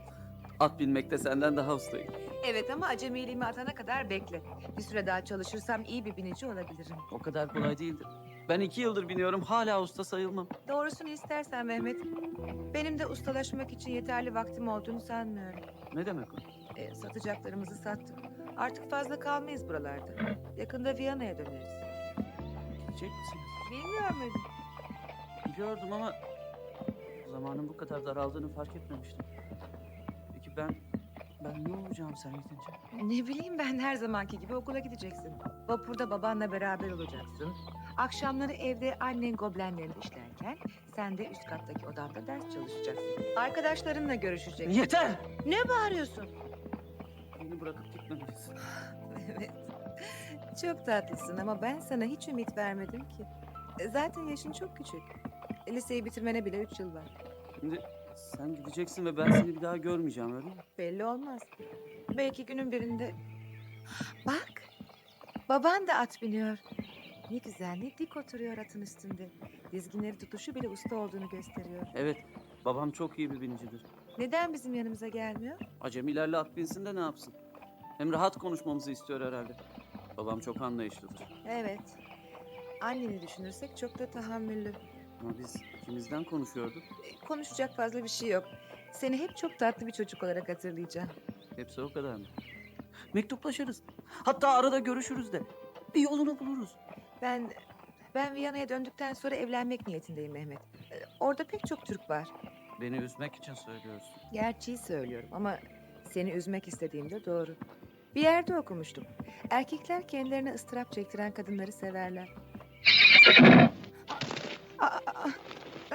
Ne oldu bu adam? Ürktü beni. Kontrol edemiyorum. Selam. Sizin erkek. Durduramıyorum. Çıldırmış gibi yardım et. Korkma geliyorum. Dur. Şunun dizginlerini yakaladım. Korkma. Hop. Tamam. Geçti. Dur. Gel seni altından indireyim. Bekle bir dakika dur. Ha? Gel uzat kollarını. Ha? Tamam. Sakin ol. Çok korktum. Bir an beni üstünden atacağınızı anladım. Boynum kırılabilirdi. Bir daha huyunu suyunu bilmediğin bir ata sakın binme, değil mi? Ben her zaman yakınlarda olmayabilirim. Evet. Cüneyt Bey olmasaydı Hayrola Mehmet, sen neden atından indin yavrum? Bu olanlardan sonra belki o da ürker. Dört nala koşmaya başlar diye düşündüm. İleriki ağaca bağladım. Serap gel denize inelim. Sakinleşirsin, iyi gelir. beni rahat bırak. Fakat ne oldu anlayamıyorum. Sen eve dön oğlum. Anlaşılan Serap Hanım biraz yalnız kalmak istiyor, ha? Peki. Umarım seni kızdıracak bir şey yapmamışımdır sonra. Lütfen. Affedersin. Sizi evinize götürmemi ister misiniz? Hayır, Peki yalnız kalmak? hayır. Ben deniz kenarına inmek istiyorum. Ee, Az önce Mehmet'in teklifini geri çevirdiniz ama. Evet, çünkü sizinle yürümek istiyorum. Ha, evet. Peki buyurun. Hala kendime gelebilmiş değilim. Kolunuza girebilir miyim? Memnun olurum. Atları da yedeğimize alalım bari, ha? Bu anı hep hatırlayacağım. Atınızın üzerinde dizginleri tek elle tutarak şimşek gibi bana yetişmenizi. O korku ve panik anında buna dikkat ettiniz demek. Ben her an sizinle ilgili her ayrıntıyı fark etmekteyim Cüneyt Bey. Bu bir iltifat mı? Hayır, bir açıklama. Bir gerçeğin açık ve yalın ifadesi. Titriyorsunuz. Geçirdiğiniz şoktan sonra bu gayet normal. Size ceketimi vereyim. Evet, Alın. alırım. Buyurun. Şimdi daha iyisiniz değil mi? Teşekkür ederim. Yanınızda kendimi ne kadar güvende hissettiğimi bilseniz. Bugüne kadar kimse bu duyguyu verebilmiş değil. Çünkü daha çok gençsiniz Serap Hanım. Belki de karşılaşmanız, tanışmanız ve hatta sevmeniz gereken insanlar henüz karşınıza çıkmadı. Çıktı. Bakın, yanlış insanlardan uzak durun. Kimi kastediyorsunuz? Kendinizi mi? Ben. Siz yanlış insan mısınız? Niçin? 1 milyon sebep için. Dikkatli olun. O kadar sevilmek isteyen ve bunun için her şeyi yapmaya, her şeyi vermeye hazır bir haliniz var ki bundan yararlanmak isteyen kötü niyetli kişiler çıkabilir. Ekrem beni seviyor. Monsieur Leblanc da öyle. Doktor da. Ama hiçbiri benim için bir şey ifade etmiyor. Ziyafet sofralarının hayalini kuran ama ekmek kırıntılarıyla yetinmek zorunda kalan aç bir insan gibiyim. Ciddi olun. Ne kadar abartıyorsunuz. En iyisi siz yine Viyana'ya dönün. Ha? Orada yolunuzu gözleyen pek çok genç olduğuna eminim. Bundan hiç hoşlanmadığımı itiraf etmeliyim. Yolunuzu bekleyen gençlerden mi? Hayır. Sizin bunu söylemenizden. Beni oraya başkalarının kollarına göndermek istemenizden. Orada hayatınızı birleştirip sizi mesut edecek olan birinin bulunacağına inanıyorum da ondan. Siz gerçekten hiçbir şey anlamıyor musunuz? Buna inanmak zor. Zor ve acı. Bakın, gönlünüze misafir olan geçici, tuhaf, şaşırtıcı duygulara hemen inanmayın. İnsan kalbi böyle duygulara ev sahipliği etmeye pek meraklıdır. Ne garip şeyler söylüyorsunuz. Yani kendi duygularıma, kendi kalbimin sesine inanmamalıyım, öyle mi? Kime inanacağım peki? Aklınıza, mantığınıza. Siz de biliyorsunuz ki biz insanlar hiçbirimiz mantık yaratıkları değiliz. Hepimizi duygular yönetir. Şurada biraz duralım mı? Hı? Günün bu saatini çok seviyorum. Akşamdan önceki dakikalar. Ben en çok bu zamanlar meyus olurum. Bu kelime ne yaşınıza, ne güzelliğinize, ne de tavrınıza yaraşıyor. Ben size en çok mutluluğu ve gülmeyi yakıştırıyorum. Hatta şımarıklığı. Ama size bir sır vereyim. Bunu ileride yaşlı ve tecrübeli bir adamın öğüdü olarak daima hatırlarsınız. Hayatta ne kadar çok şey isterseniz elde edemedikleriniz de o kadar çok olur ve dolayısıyla mutsuz olursunuz. Ben çok şey mi istiyorum? Elbette. Bu yüzden geriye elde edemediğiniz bir şeyler kalıyor. Bu da sizi çok üzüyor. Hayır. Ben yalnızca... Sanırım akşamın bu çok sevdiğiniz dakikalarıyla sizi baş başa bırakmanın vakti geldi. Tamam. Ben eve dönüyorum. Neden? Neden gidiyorsunuz? Gerektiği için. Ceketim sizde kalabilir. Yarın Şayeste'yi gönderip aldırırım. İyi akşamlar. Siz zalim bir adamsınız Cüneyt Bey.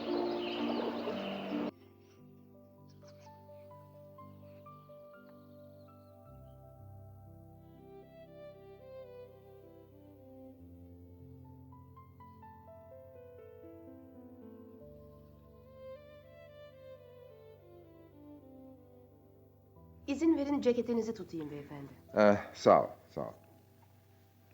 Hayrola Mehmet, neden giyinmedin? Bana vapuru kaçırtacaksın. Bu sabah okula gitmeyeceğim baba. Öğleden sonraki edebiyat imtihanına çalışıyorum. İstanbul'a 12 vapuruyla inerim. Pekala. Çantamı verir misin Şayeste? Hı. Ben de Fitnat Hanım'ı bekliyorum çıkmak için. İstanbul'a benimle gelecek. Yine bir derdin varmış. Satışlardan aldığı parayı Viyana'daki bankasına göndereceğiz. Şimdi başaramayacak anlaşılan bunu. Sana mı güvendi de bu işleri halletmeye buraya geldi? Sen olmasan ne yapacaktı? Bilmem, yine birileri yardım ederdi herhalde. Baba akşama birlikte döneriz istersen. Tamam yavrum, ben 5 vapurunda olacağım.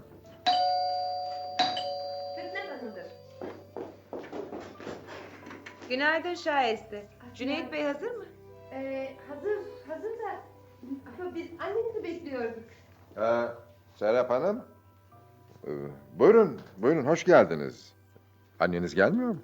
Biraz rahatsız. Hesap nasıl olsa ikimizin adına. Sizinle İstanbul'a ben geleceğim. Ya.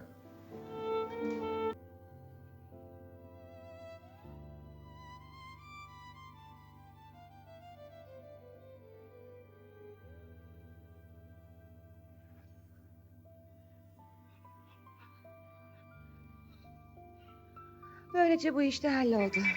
Her şey için çok teşekkür ederim. Rica ederim, vazifemdi.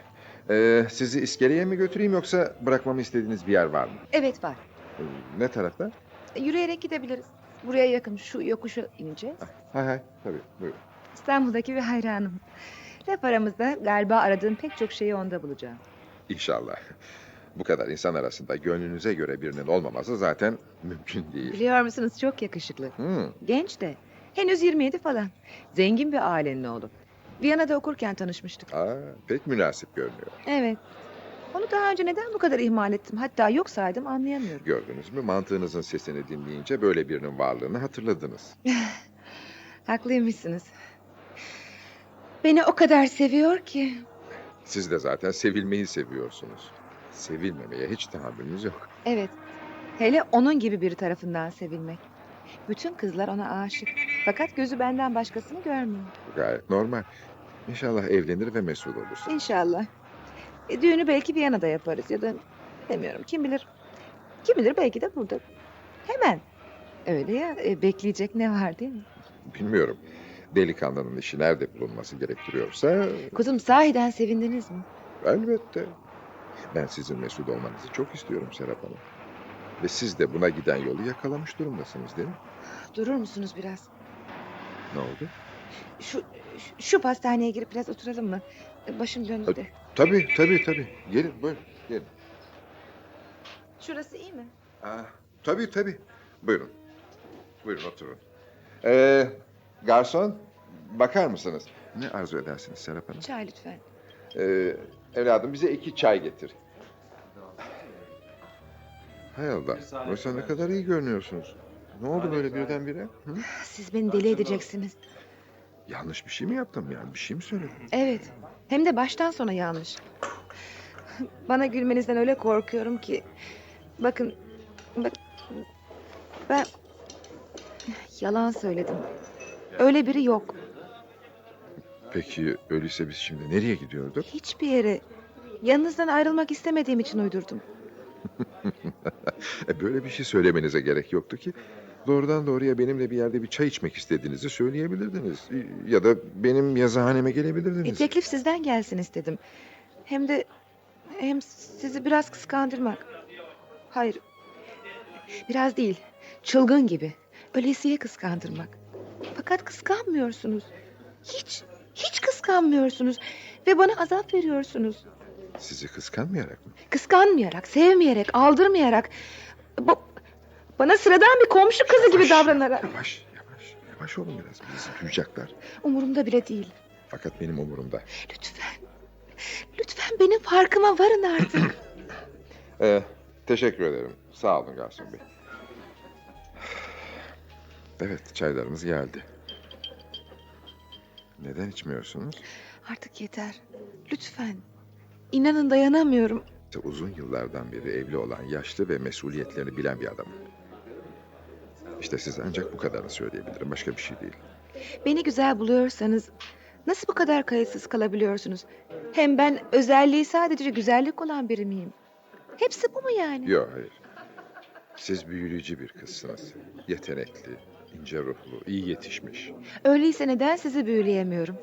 Etrafımdaki herkesi etkilerken siz neden orada olmuyorsunuz? Çünkü ben haddimi bilirim küçük hanım. Vazifelerimi de. Sizi seviyorum. Çayınız soğuyor. Bana ıstırap verdiğinizi biliyorsunuz değil mi? Ve bundan memnunsunuz. Evet, memnunsunuz.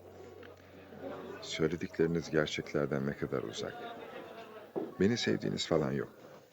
Etrafınızda size tutulmayan tek kişi olarak beni görüyorsunuz ve bu kendinize olan güveninizi sarsıyor.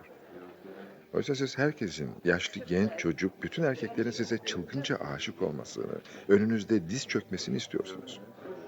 Ben böyle yapmadığım için de peşime düşüyorsunuz. Tutun ki ben de onlardan biriyim ve size tutuldum. Ne olacak? Ne olacağını ben size söyleyeyim Serap. Güleceksiniz bana. İşte şu yaşlı adamı da kendime esir ettim diyeceksiniz. Hayır, yemin ederim, hayır. Gençliğin yemini, yaşlılığın hayalleri kadar geçersizdir. Sizi gerçekten seviyorum. Bana karşılık verseydiniz de bu sevgim azalmazdı. Çok mutlu olurdum. Buna belki inanıyorsunuz ama ben de biliyorum ki o zaman hiç öyle hissetmeyecektiniz. Sizin için sıradan biri olacaktım. Düzinelerce sevdalınızdan biri. Ne kadar yanılıyorsunuz. Beni sevmeniz için yapamayacağım hiçbir şey yok. Neler vermezdim bunun için. Hiç canınızı sıkmayın küçük hanım. Sizi sevmeye niyetim yok. Yani beni reddediyorsunuz. Size aşkımı kendime sunuyorum ve siz elinizin tersiyle geri çeviriyorsunuz. Evet, geri çeviriyorum ama elimin tersiyle değil. Minnet ve şükranla. Çünkü her şeye rağmen yaşlı bir adama onur verdiniz. Tüm hayallerini yitirmiş birine çoktan unuttuğu o eski düşleri, o yürek ürpertilerini hatırlattınız. Hadi çayınızı içinde kalkalım artık.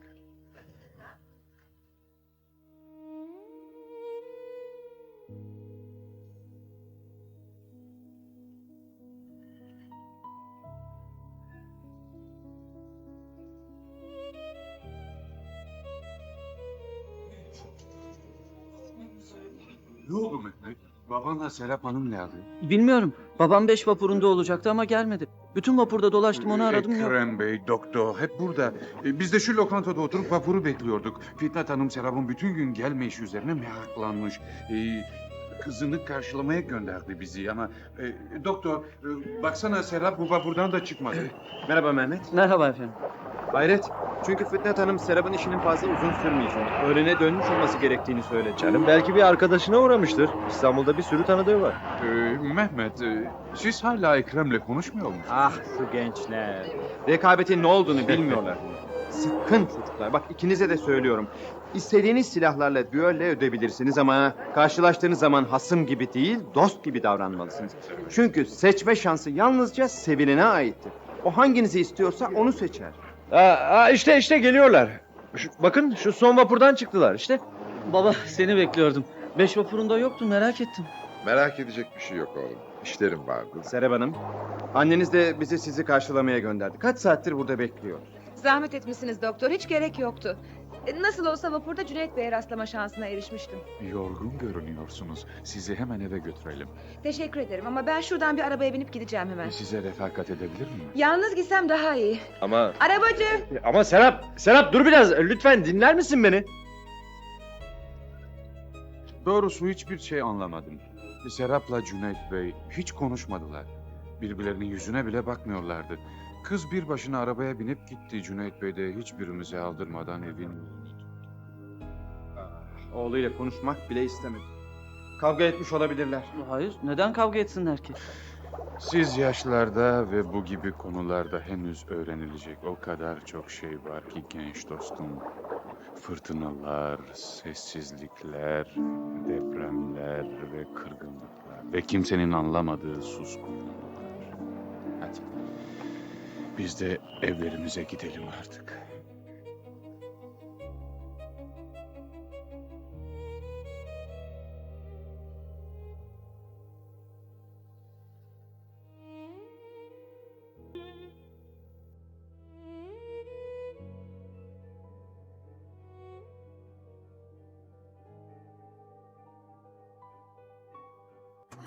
Parmaklarınıza sağlık Fitnat Hanım. Ne güzel çaldınız. Ay, ay yoruldum vallahi. Benim gibi yaşlı bir kadına piyano çaldırıyorsunuz. Siz daha pek çok gence taş çıkarırsınız. Yapmayın canım. Israrlarınıza dayanamıyorum da ondan çalıyorum. Bakın İffet Hanım hiç kendini yoruyor mu?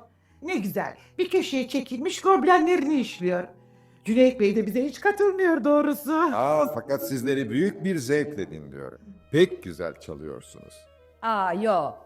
Bu iltifatların dışında kalmaya daha fazla dayanamayacağım. İşte buyurun. Küçük hanım benim ilgi odağı olmama dayanamıyor. İltifatları annesi alsa bile bundan rahatsız oluyor. Elbette anneciğim. Sen de biliyorsun ki ben ilgi görmeden yaşayamam. Fakat bu bir zaaftır Serap Hanım. Cüneyt Bey isterseniz Serap Hanım'ı üzmeyelim. Yok canım, üzülmüyorum.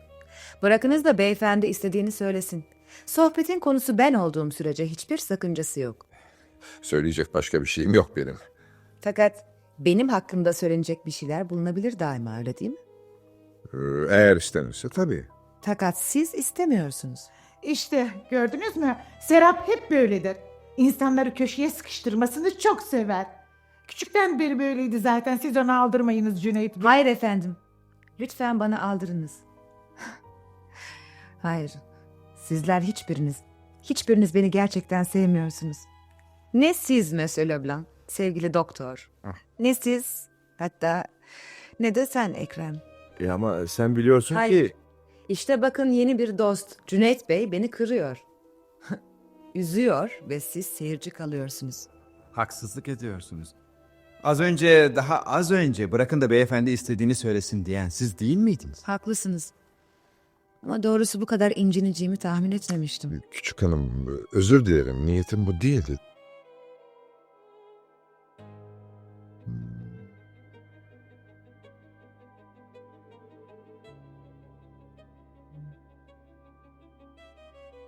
İşte sizinim. Kollarınızın arasındayım. Çok mesudum ve çok acı çekiyorum. Bu iki zıt duygunun aynı anda hissedilebileceğini daha önce inanmazdım. Mesut olmanı anlıyorum. Ama acı çekmeni... Hayır, neden? Neden Serap? İstediğim bu değil miydi? Hayır, değildi. Benim istediğim sizin beni sevmenizdi. Fakat seviyorum seni. Hayır.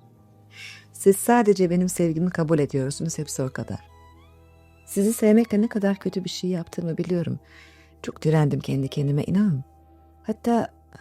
Hatta ölmek istedim. Bu olayın tek suçlusu benim. Bu bir zabıta olayı değil Serap, bir gönül işi. Onun için suçlu arama. Siz beni çağırmadınız, hatta kaçtınız.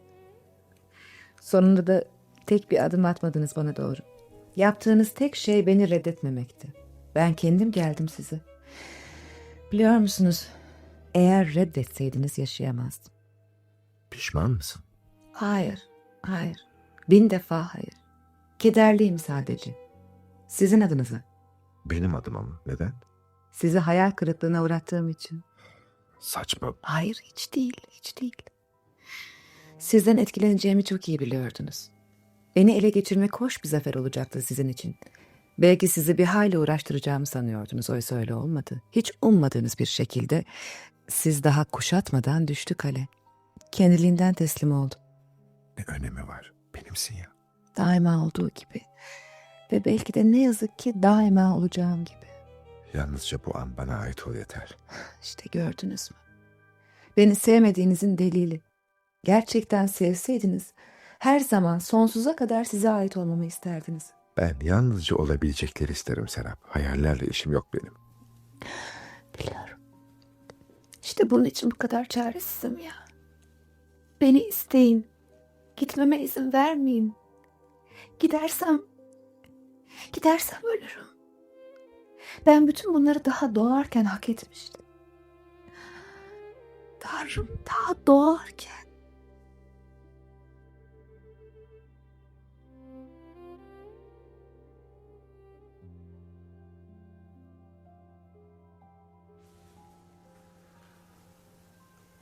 Hanımefendi. Hanımefendi. Buradayım, Şahiste yukarıda. Ne var, ne oldu? Bir mektup sizin adınıza ama pulsuz. Belli ki kapıya bırakılmış. Tuhaf. Ver bakayım.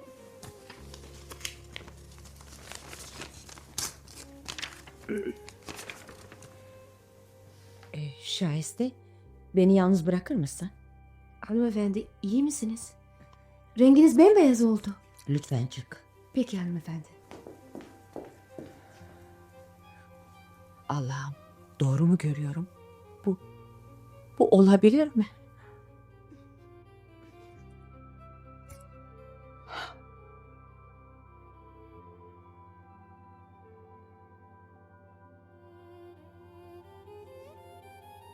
İyi akşamlar. İyi akşamlar. Vapur pek kalabalıktı. Havalar ısınınca adalar vapuru yükünü alıyor. Hayrola hanımefendi? Bir şey mi var? Bir felaketle karşılaşmış gibisiniz. İyi bildiniz. Konuşmamız gerekiyor Cüneyt Bey. Allah korusun, İzmir'den kötü bir haber mi var? Ailede bir hastalık falan. Yok, hayır. Şu mektubu okur musunuz lütfen? Nedir o? Bir mektup. Pulsuz ve imzasız, adıma geliyor. Evet. Arzu ederseniz ben okuyayım. İffet hanımefendi. Onca güvendiğiniz eşiniz ve üstüne titrediğiniz yuvanız tahmin tasavvur edemeyeceğiniz bir tehlikeyle karşı karşıyadır. Bu tehlikenin adı da Serap'tır. Bu kızla eşiniz bir süredir buluşmakta ve yasak bir aşk yaşamaktadırlar. Vakit çok geç olmadan durumu size bildirmeyi ve evliliğinizi kurtarmak için tedbir almanızı sağlamayı bir borç bildik. İmza dostlarınız. İşte hepsi bu. Evet. Sanırım bunu beklemeliydim. Bunlar doğru mu? Evet, doğru. Nasıl olur da o yaşta bir çocuğun eğlencesi olursunuz? Ailenizi, çocuğunuzu, haysiyet ve şerefinizi nasıl olur da bir kalemde silip atarsınız? Bana bunu nasıl yaparsınız? Tekrar ediyorum, size söyleyebileceğim hiçbir şey bunları yapmış olduğum gerçeğini değiştiremez. Sizi kolay kolay bağışlayacağımı mı sandınız? Hayır. Doğrusunu isterseniz beni bağışlayacağınızı hiç düşünmedim. Hatta size bunu istemediğimi de söyleyebilirim. Neyi? Beni bağışlamanızı. Kulaklarıma inanamıyorum. Yani özür dilemeyecek misiniz? Bazı durumlarda bunun hiç anlamı yoktur. Yok, hayır. Ben buna katlanamam. İzmir'e ailemin yanına gideceğim. Hayır. Beni vazgeçirmek için tek kelime etmeyin. Kararlıyım, gideceğim. Buradan uzaklaşmalıyım. Zaten ben de sizi vazgeçirecek değilim. İzmir'e kalkan ilk vapurda size bir kamera ayırtacağım. Lütfen ağlamayın. Gözyaşlarından ne kadar nefret ettiğimi bilirsiniz. Hiç sizin nefretleriniz, öfkeniz, hiç sevgi yok mu? Olabilirdi hanımefendi. Olabilirdi ama bırakmadım. Ben bütün görevlerimi yerine getirmedim. Görevlerinizi, evet, belki. Ama belki de benim beklediğim bu değildi. Ya neydi? Bunu bunca zaman anlamadınızsa şimdi hiç anlayamazsınız. Neyse, inşallah İzmir'in havası, ailenizle bir arada bulunmak size iyi gelecek. Orada daha sakin düşünürsünüz. Düşünecek ne var ki? Belki bir karar verir. Yok, verilecek bir karar yok. Yalnız sizin yaptıklarınız var. Ailenize, sorumluluklarınıza, vicdanınıza rağmen yaptıklarınız. Bu iş hanımefendi istediğiniz an biter. Bu iş diye sözünü ettiğiniz evliliğimiz mi? Evet. Arzu ederseniz resmen biter. Belki ailenizle oturmayı ancak evliliği yasal olarak sürdürmeyi istersiniz. Belki de bir süre sonra bu fırtınayı unutup eskisi gibi devam etmek için buraya dönersiniz. Bunu kolay mı sanıyorsunuz? Fakat beni daha ziyade üzen şey ayrılmaya hazır olduğunuzu ifade etmenizdir. Neden özür dilemiyorsunuz? Birkaç kelime. O kadar çok şeyi değiştirebilirdik. 20 yıldır değişmeyenleri de mi? Belki de gitmekten vazgeçerdim. Gitmeniz daha iyi olacak. İkimiz de biraz nefes alırız. Anlaşıldı. Anlaşıldı peki. Birkaç ay İzmir'de kalırım. Bir karara vardığım zaman size haber veririm.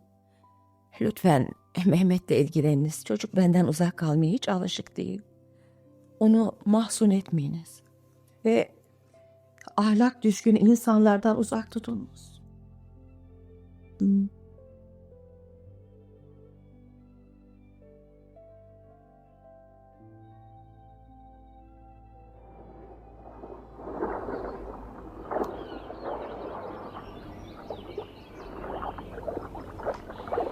Ne oldu Mehmet?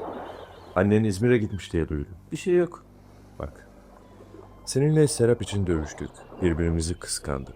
Ama bu sonsuza kadar dargın kalacağız demek değil ki. Hem biz çocuk değiliz. Kocaman iki erkeğiz. Hadi. Hadi olanları unutalım. Nasıl olsa Serap ikimizi de sevmiyor. Bilmiyorum. Artık hiçbir şeyden emin değilim. Emin olmayan bir sen kaldın öyleyse. Ne demek istiyorsun? Serap birini seviyor Mehmet. Hem de deli gibi. Ve bunu herkes biliyor. Kim? Ya, Söylesene. Yok, benim söylemem doğru olmaz. Bunu kendin öğrenmelisin. Yalnız sana şu kadarını söyleyebilirim.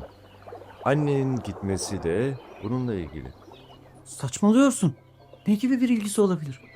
Bak, eğer gerçeği öğrenmek istiyorsan bu gece saat 9'dan sonra eski yıkık kilisenin oraya git.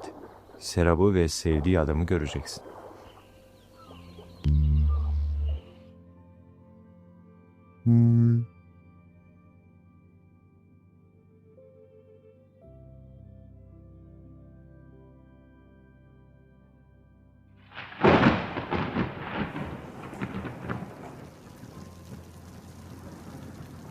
Yatmıyor musun Mehmet? Yorgun görünüyorsun. Sabahta erken kalkıp tarih çalışacağım dedin. Birazdan yatarım baba. Ya siz? Çıkıp biraz dolaşmayı düşünüyorum. Ama yağmur yağıyor. Olsun. Kapşonlu yağmurluğu giyerim. İçim sıkılıyor. Belki ferahlarım biraz. Baba, annemin gidişi... Kimse bana bu konuda bir şey söylemedi. Şayeste'ye sorduğumda ağlamakla yetindi. Annem ailesini özlediğini söyledi. Ama sebebin bu olmadığı her halinden belliydi. Size sormak cesaretini kendimde bulduğumda ise lafı değiştirdiniz. Neler oluyor baba? Tatsız durumlar var Mehmet. Annenle benim aramda. Ama üzülme. Aile içinde böyle şeyler olur. Sonra her şey düzene girer. Ama annemle siz... Ben münakaşa ettiğinizi bile pek hatırlamam. Öyle ilişkiler, öyle durumlar vardır ki münakaşa etmek daha sağlıklıdır. Hiç değilse bazı bağların kopmadığını gösterir.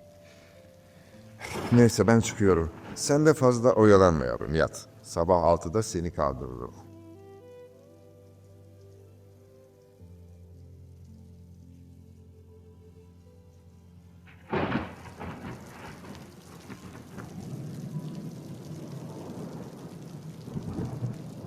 Gelmeyeceksin diye öyle korktum ki. Neden bilmem bu korkuyu içimden atamıyorum. Islanıyorsun.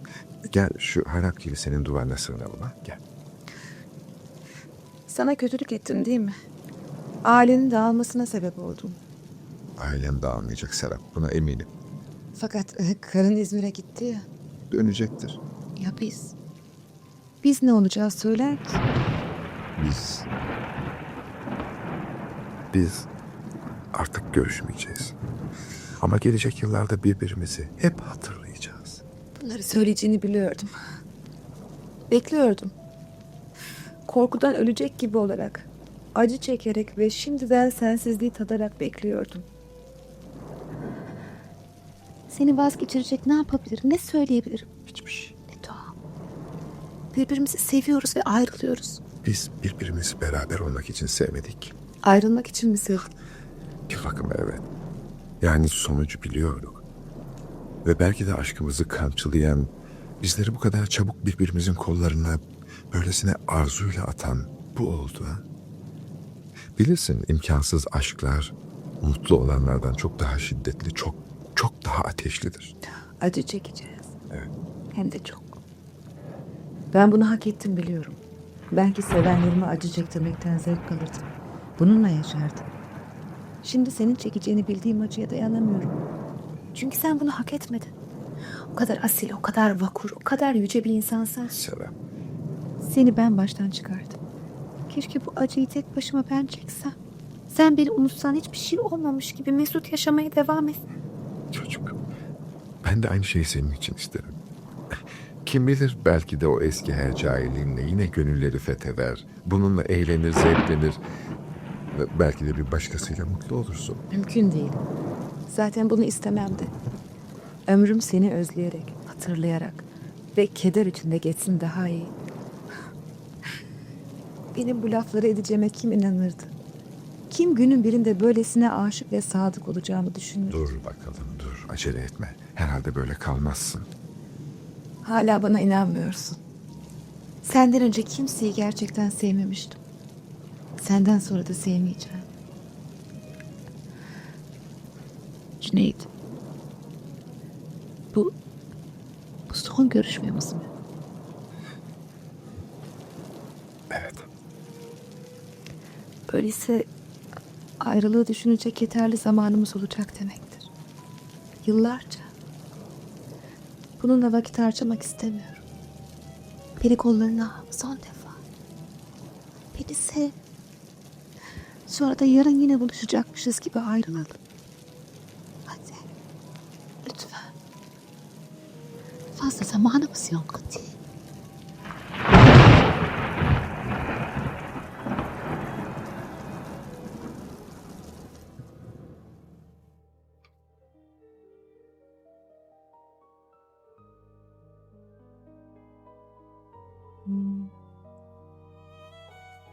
Mehmet. Mehmet oğlum saat 6'yı geçiyor. Mehmet. Anlaşıldı bu uyanmayacak. Mehmet. Uyanık mıydın? Kapını o kadar çaldım neden cevap vermedin oğlum? Ben ders çalışmayacağım. Bir şey mi oldu? Neden cevap vermiyorsun? Dün gece sanırım bir rüya gördüm baba. Kötü bir rüyaydı. Gecenin karanlığında yağmur altında yürüyordum. Yıkık kilisenin duvarına sığınmış iki karaltı gördüm. Adam sana o kadar benziyordu ki. Öbürü de genç bir kız mıydı Mehmet? Evet baba. Ve tıpkı Serap'a benziyordu. Evet. Korkarım ikimiz de aynı rüyayı gördük oğlum.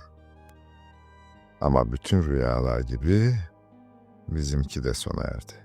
Baba, kendimi çok kötü hissediyorum. Herkese, her şeye kırgınım. Serap'a, hayata, sana. Biliyorum oğlum. Biliyorum. Ben bilmiyorum baba. Anlıyorum seni. Ama unutma. İnsanı olgunlaştıran acılardır. Hayal kırıklıkları, kederler, yenilgiler. Hayat bir savaştır yavrum. Ben ilk savaşımdan yenik çıktım baba. Ben de son savaşımda.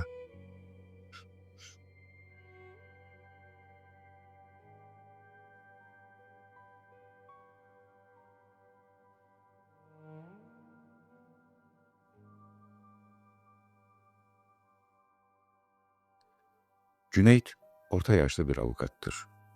Karısı İffet ve 16 yaşındaki oğlu Mehmet'le birlikte Büyükada'da oturur. İffet, soğuk ve hoşgörüsüz bir kadındır. Kocasıyla arasında mesafeli, nazik bir ilişki olduğu bellidir. Komşu köşke serbest bir kadın olarak tanınan Fitnat Hanım'la olağanüstü güzel kızı Serap taşınınca İffet'in bütün huzuru kaçar. Lise öğrencisi olan Mehmet, kendinden yaşça büyük ve bir hayli de fettan olan Serap'a tutulur. Çevresi, hayranları ve aşıklarıyla sarılı olan Serap, şımarık ve erkeklerle eğlenmeyi seven bir tiptir. Bu toy gencin saf aşkı onun için bir oyuncaktan farksızdır. Ancak beklenmedik bir şey olur. Serap, inanılmaz bir sevda ile Cüneyt'e bağlanır. Cüneyt de onu sever.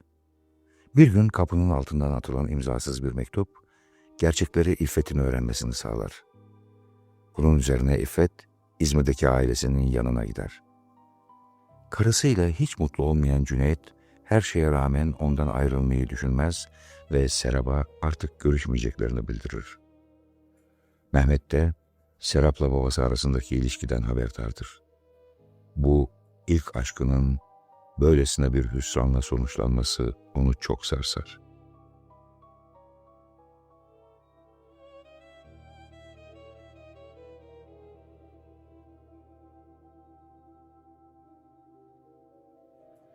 Aman Allah'ım, inanılır gibi değil. Babanın Viyana'daki avukatından gelen şu mektuba bak Serap. Bir sürü borç çıkmış. Bankadaki paraya el konacakmış. Umurumda bile değil anne. Ne demek umurumda bile değil? Aynı evde birlikte yaşıyoruz. Bunun anlamını biliyor musun ne demek? Hemen hemen meteliksiz kaldık O demek. kadar kötü olacağını sanmıyorum. Hem avukat bu borçlardan neden daha önce bahsetmemişti? Ah etmişti de ben bu kadar olabileceğini hiç düşünmemiştim. Senetlerden, kredilerden, faizlerden falan söz etmişti adam. Ama toplamını bilmiyordu ki, o da bilmiyordu. İşte şimdi borç miktarı kesinlik kazanmış. Aman Allah'ım, aman Allah'ım. Faizlerle birlikte servet tutuyor. Ne yapacağız şimdi? Canım, herhalde iyi kötü geçinecek kadar bir para kalır bize. Ben yüzüklerimi, küpelerimi satarım. Burada, Türkiye'de yanımıza alıkoyduğumuz paraya katınca... bilemiyorum, çok zor Serap, çok zor. Bu durumda Viyana'ya da dönemeyiz.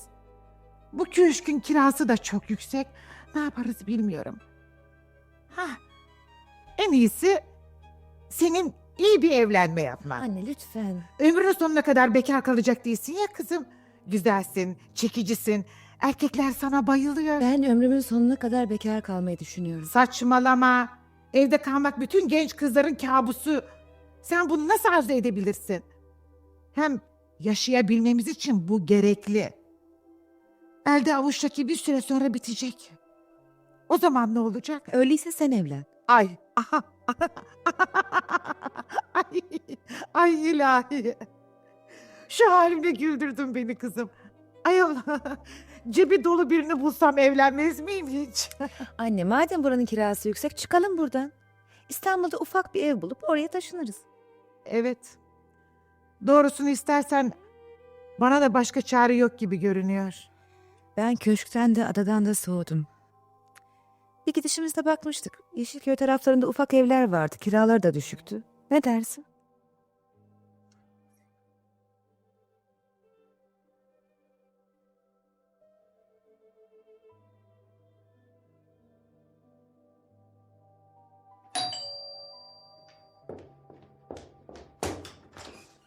Buyurun Serap Hanım. Girmeyeceğim şahiste. Mehmet evdeyse onunla konuşmak istiyorum. Bir dakika. Mehmet. Mehmet bakar mısın? Efendim? Serap Hanım gelmiş. Seninle görüşecek. Efendim?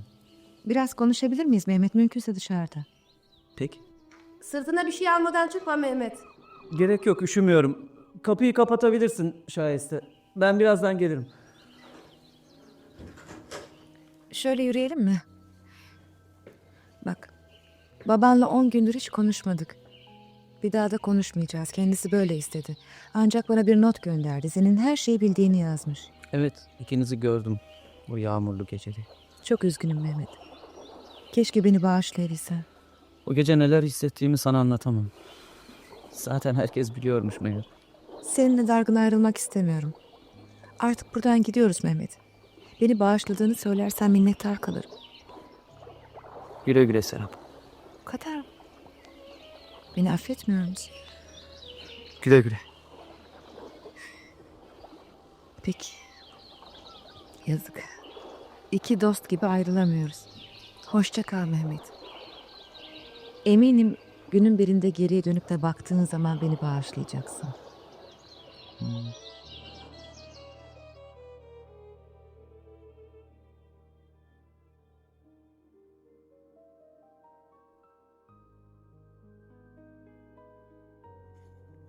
Size bu mektubu yazmadan önce uzun uzun düşündüm Cüneyt Bey. Düşündüm ki siz geriye dönmemi ne kadar isterseniz isteyin, gururunuz beni çağırmanızı engelleyecektir. İzmir'e geleli 2 ay oldu. Haberinizi Mehmet'le Şahiste'den alıyorum. Belki bu durumda beni aramayı, konuşmayı uygunsuz buldunuz. Olabilir. Fakat ben orta yaştan yaşlılığa geçerken uğradığınız bu gönül fırtınasını bir kaza adetmeye ve hiçbir şey olmamış gibi huzurlu evliliğimizi kaldığı yerden sürdürmeye karar verdim. 20 yıllık bir evliliğin o kadar kolay çatırdaması mümkün mü? Geri dönüş hazırlıklarına başlamak için cevabınızı bekliyorum.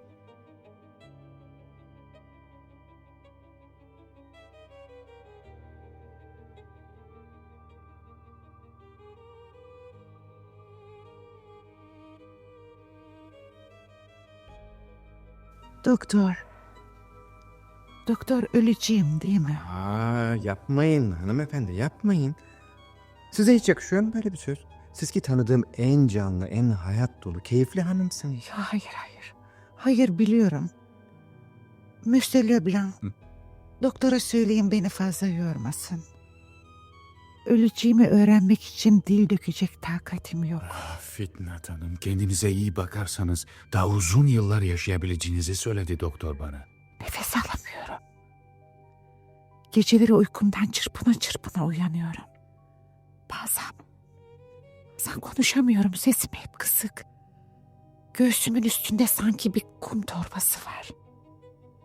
Ne kadar zayıfladığımı, gözlerimin nasıl solduğunu görüyor musunuz?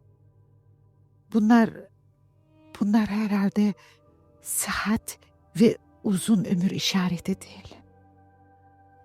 Bakınız bunu niçin öğrenmek istiyorum? Serap. O yapayalnız kalacak. Bir şeyler yapmak lazım. Leblanc, doktor... Hepimiz Serap Hanım'la evlenmeye hazırız. Hatta diyebilirim ki bu bizlerin en mutlu düşlerini süsleyen bir ümittir. Ama o hiçbirimizi sevmiyor. İstemiyor. Zorla güzellik olmaz ki. Fakat Serap'a kim bakacak? Paramız bitti biliyorsunuz. Sizlerin yardımı olmadan en asgari şartlarda bile yaşayamayız artık. Ben gittikten sonra genç, güzel, onun gibi bir kız. Bir düşünsenize, kimlerin eline düşer? Tanrım, bir şeyler yapmak gerek. Merhaba. Bugün çok iyi görünüyorsun anne. Bak, köşede yaşlı bir kadın karanfil satıyordu. Hoşuna gider diye bir kucak aldım. Teşekkür ederim kızım. Hoş geldiniz Monsieur Leblanc. Nasılsınız doktor? Teşekkürler. Bugün annemi çok daha iyi buluyorsunuz değil mi? Yakında hastalığı tamamen atlatacak. Yeter Serap. Karşılıklı yürüttüğümüz, dostlarımızı da ister istemez soktuğumuz bu oyundan vazgeçelim artık. Durumum hiç iyi değil kızım. Getirdiğin bu güzel karanfillere rağmen. Hadi anne. Anlaşılan senin moralin bozuk bugün. Ona iyileşeceğini söyleyin doktor. Hayır kızım, hayır. Kimi kandıracağız? Birbirimizi mi? Otur Serap, seninle konuşmalıyım. Biz çıkalım Fitnat Hanım. Yo sizin de bulunmanızı istiyorum. Ne oluyor kuzum? Harp divan falan mı kuruyoruz? Hanımefendi, benim konuşmama izin verir misiniz? Tabii Leblanc. Bizim için çok büyük bir kolaylık olur. Bakın Serap Hanım, Allah korusun. Annenize bir şey olursa içine düşeceğiniz durumu hiç aklınıza getirdiniz mi? Kusura bakmayın ama Monsieur Leblanc. Burada durup da bu saçmalıkları dinleyemem. Nasıl bu kadar katı oluyorsunuz? Annemin yanında onu kaybedebileceğimden söz ediyorsunuz. Bırak Serap, bırak konuşsun. Fazla vaktim kalmadı. Bilmeni istemiyordum ama artık daha fazla saklayamam. Uzun zamandır bu dostlarımızın yardımıyla yaşıyorduk. Hiç paramız kalmadı kızım. Nasıl olur? Mücevherlerini satmıştın ya. Hazıra daha mı dayanır? Hanımefendi, Serap Hanım'ı üzmeyiniz. Biz zevkle bölüşürüz kazancımızı sizinle. Bu yüz kızartıcı bir şey. Nasıl kabul edebildin anne? Dostların parası yardımıyla geçinmeyi nasıl? Başka çarem yoktu Serap. Bir çaresini bulurduk elbet. Ben bir işe girerdim. Serap Hanım, bizler için bir şeyler yapabilmek bizim için bir imtiyazdı, bir şerefti. Emin olun, bunu asla yardım amacıyla yapmadık. Bizler hepimiz bir aileyiz. Hayır, buna dayanamam. Serap, Serap. Hanım, bu onun çocukluğunu yaraladı. Keşke bilmesin. Bilmesi gerekiyordu. Zamanı gelmişti artık. Sonsuza kadar saklanacak bir şey değildik. Ama üzülmeyin. İlk şoku üzerinden atınca daha mantıklı düşünmeye başlayacaktır.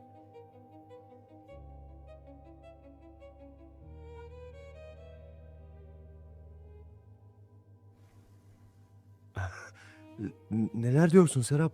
Kulaklarıma inanamıyorum. Yoksa rüya mı görüyorum? Rüya falan değil. Ekrem hep benimle evlenmek için yalvarıp durmuyor mu? Evet. İşte kabul ettiğimi söylüyorum sana. Serap, canım sevgilim benim. Böyle sevgi gösterilerine katlanacak bir durumda değilim. Senden bütün istediğim annem daha ağırlaşmadan hemen evlenmemiz. Tabii nasıl istersen. Nerede nasıl bir tören arzu ediyorsan hemen söyle. Bizim evde olacak. Şahitlerden başka kimse bulunmayacak. Tek istediğim çabuk, sessiz ve basit olması. Beni ne kadar mutlu ettin biliyor musun? Ben de seni mutlu edeceğim sevgilim. Bir dediğin iki olmayacak. Son günlerinde annemi rahat ettir, başka bir şey istemiyorum. Onu hemen büyük, güzel bir eve taşımalıyız. Ayrıca haberim olmadan Monsieur Leblanc'la doktora da bir hali borçlanmışız. O borçları derhal ödemeni istiyorum. Tabii hemen. Çok paramız var Serap. İstediğin her şeyi yaparız. Peki bu dediklerimi bir hafta içinde halledebilir misin? Tabii. Sen yalnız gönlüne göre bir ev bul yeter. Teşekkür ederim. Ekrem, zannedersem daha sonra senden hiçbir talepte bulunmayacağım. Benim için önemli olan annemin yaşadığı şu günler.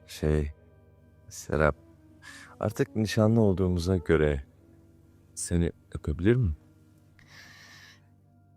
Evet. Buna hayır demeye hakkım yok.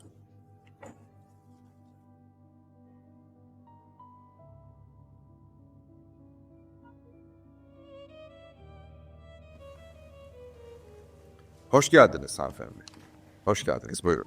Hanımefendi, nasıl aradım sizi bilseniz, nasıl? Yokluğunuzda sanki öksüz gibiydim.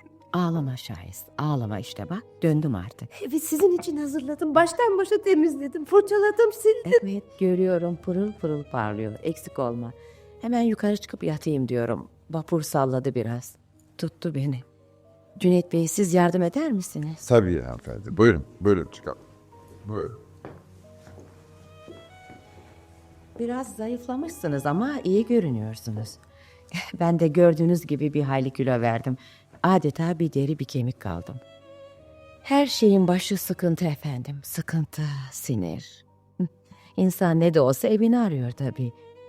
Baba evini yadırgadım bu defa. Köşkü, adayı özledim. Biliyorsunuz çok daha önce dönmek istedim ama siz henüz hazır değildiniz. Odamıza geldik nihayet. Evet. Belki biraz uzanmak istersiniz. Ben sizi yalnız bırakayım. Yo, hayır rica ederim kalınız. Zaten o kadar yalnızdım ki sizin kinayeli laflarınızı, suskunluğunuzu bile aradım inanın. Bir değişiklik var odada. İkinci gardırobu odadan kaldırmışsınız. Evet, ben kendi dolabımı diğer odaya koydurdum. Ama niçin? Bu odadan taşındım efendim. Bir hata yaptınız. Ben unutmaya hazırım. Siz de unutmaya çalışmalısınız. Başka türlü mutlu olamayız. Mutlu olmak mı? Özür dilerim. Elimde olmadan gülümsüyorum. Bakın size bir şey söyleyeyim. Ben o anıları unutursam yaşayamam. Dört elle sarıldığım tek şey o anılardır. Yani unutmak istemiyorsunuz. İçinizden atmak istemiyorsunuz. Hayır. Bunun için ne kadar zamana ihtiyacınız olacak peki? Ne kadar zaman sürecek bu? Ölünceye kadar hanımefendi. Ölünceye kadar.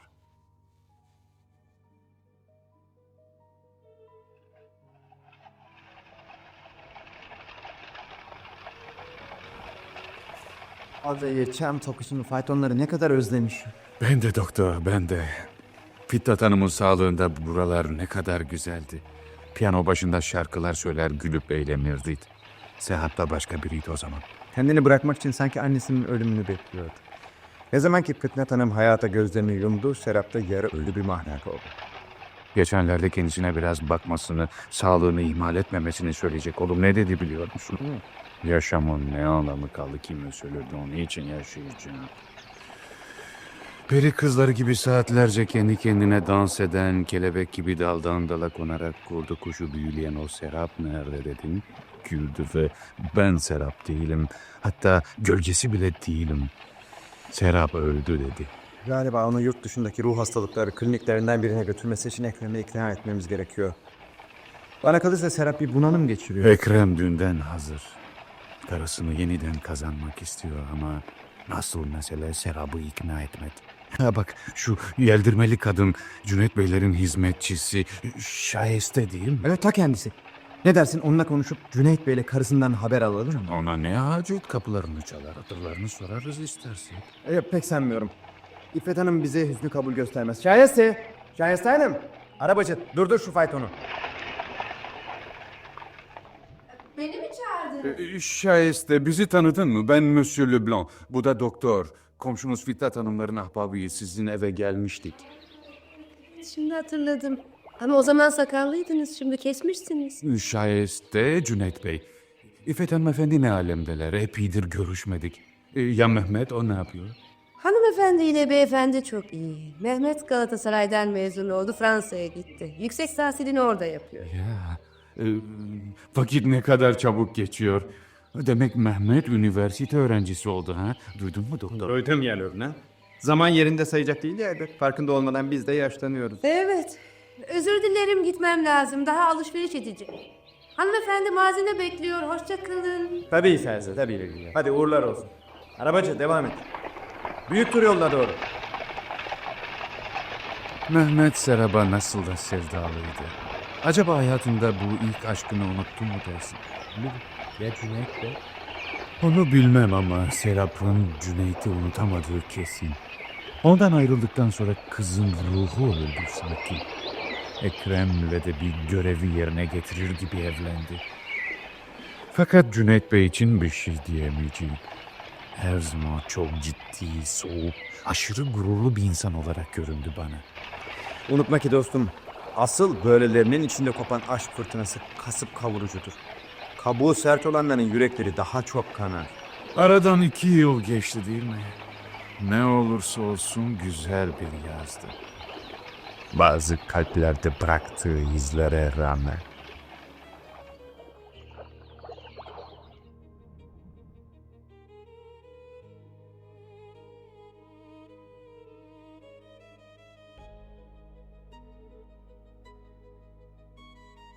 Avukat Cüneyt, karısı İffet ve 16 yaşındaki oğlu Mehmet'le Büyükada'da bir köşkte oturmaktadır.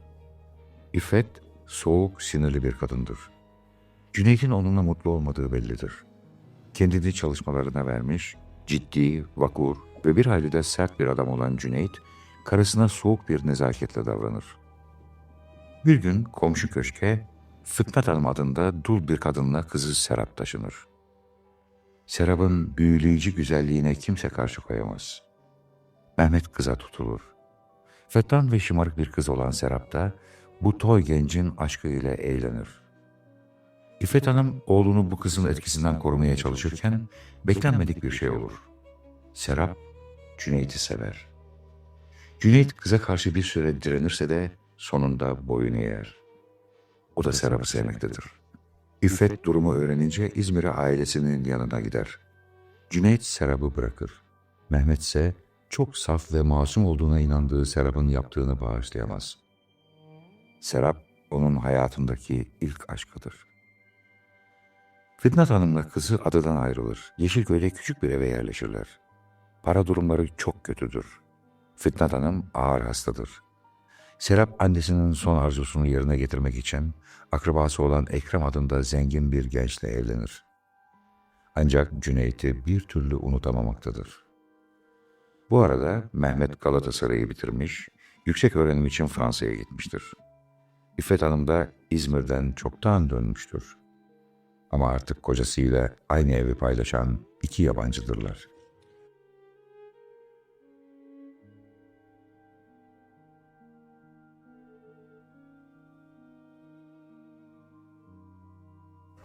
O kadar tedavi, o kadar ilaç. Ama sen iyileşmemekte direniyorsun Serap. Sevgilim, biraz yardım et bize ne olur. Bana, doktorlara iyileşmeyi istemelisin. Ekrem sen elinden geleni yapıyorsun biliyorum. Ama ne yapalım? Olmuyor. Kaderin önüne geçemeyiz ki. Ya iyileşmelisin. İyileşeceksin. Daha çok güzel günlerimiz, çok güzel yıllarımız olacak. Geçmişe dair tek üzüntüm, tek pişmanlığım seni mutlu edememektir. Hiçbir şey veremedim sana. Bir çocuk bile. Canım vakit geçmiş değil ki. Henüz 2 yıllık evliyiz. Vakit. Vakit çok geç. Her şey için.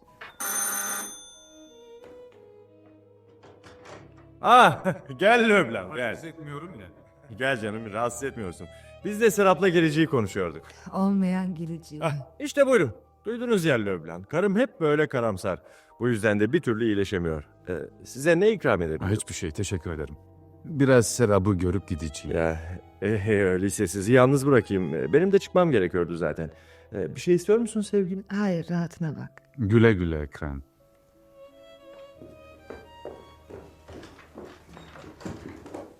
Biliyor musun, aslında kocanın hakkı var. Hayata sarılmıyorsun. O yüzden de iyileşmen uzun sürüyor. Bilmiyor musun Reblan? Doktorlar hastalığıma kesin bir teşhis bile koyamadılar. Onlar bilmiyorlar ki ben bir gönül yarasından ölüyorum. Benim yerimde bir başkası olsaydı belki sana hadi canım çok büyütüyorsun derdi ama ben anlıyorum Serap. O nasıl Reblan? Hiç haber alıyor musun? Pek değil. Bildiğim tek şey adadaki köşkte karısıyla birlikte oturmaya devam ettiği. Mehmet de Fransa'da. Paris'te tahsildeymiş. Mehmet. Sevgili Mehmet. Aradan 4 yıl geçti demek. Dinle Reblan. Senden bir ricam var. Öldüğümü bilmesin. Lütfen bana ölmeyeceksin deme. Sen bana karşı hep açık, hep içten oldun. Şimdi değişme ne olur. Sana aşıktım. Bugün de aşığım. Başka türlü olmam mümkün mü? Yakında bir ölüyü seviyor olacaksın. Dinle sevgili dost. O beni hep yaşıyor sansın. Hastalığımı da öldüğümü de bilmesin. Beni hep o canlı, hayat dolu, fettan ve şımarık kız olarak hatırlasın. Hatta ona yine birçok gönülleri büyülediğimi, daldan dala konarak mutlu, şen bir hayat sürdüğümü söyleyin. Kim bilir, belki de başka bir hayatta gerçekten de bir kelebek gibi tasasız uçup duracağım.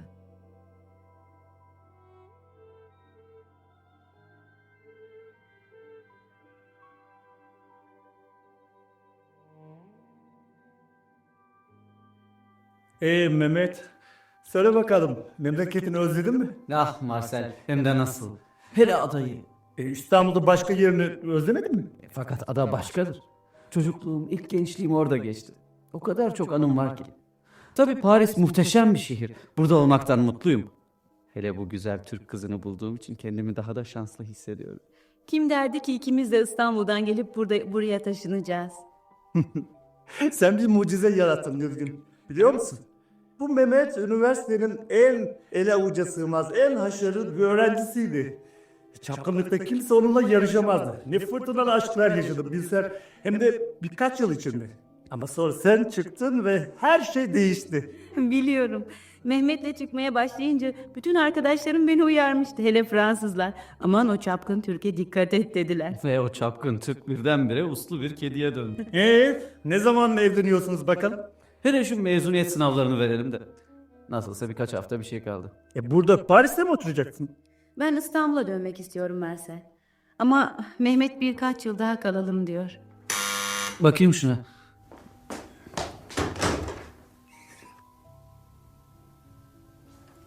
Kimmiş Mehmet? Bir telgraf. Türkiye'den geliyor. Baban çok hasta. Seni görmek istiyor. Acele gel anne.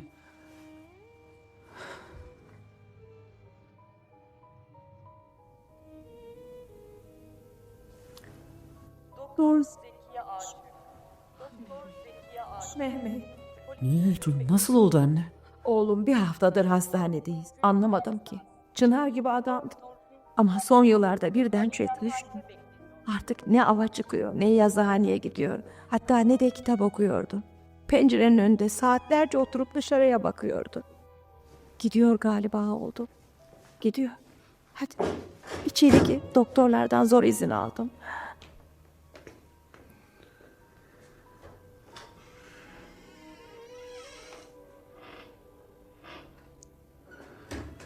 Baba, ben geldim. Mehmet. Mehmet. Oğlum. Sen yetişemeden öleceğim diye korkuyordum. Bana hala kırgın mısın? Olur mu baba? Sana neden kırgın olayım? Dargın ayrılmak istemedim Mehmet. Ara onu. Mutlaka ara. Bul onu. Peki baba. Peki, merak etme.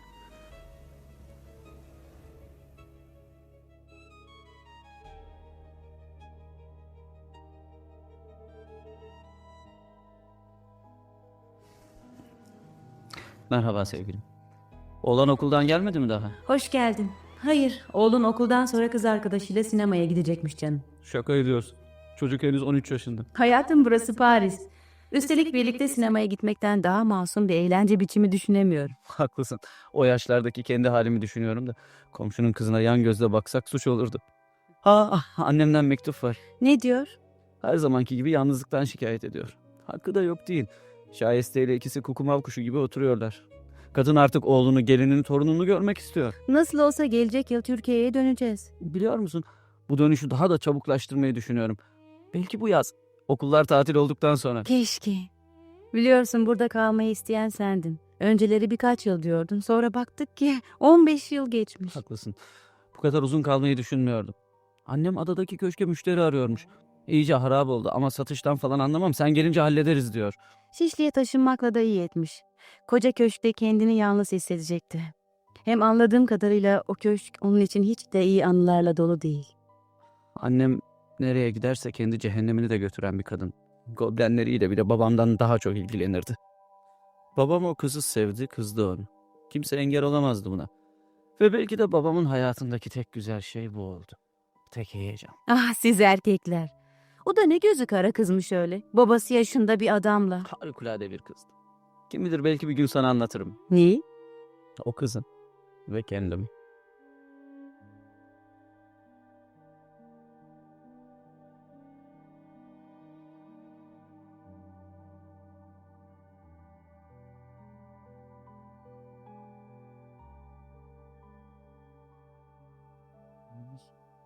Eviniz ne kadar harap. Neredeyse çöküverecek. Tıpkı babamın ölüm döşeğindeki haline benziyor. Şu benim odamın penceresi. Sevabı ilk o pencereden gördüm. Bana parmaklarıyla bir öpücük uçurmuştu. Anneme ilk orada yakalandım. İlk kez o pencerenin önünde aşık oldum.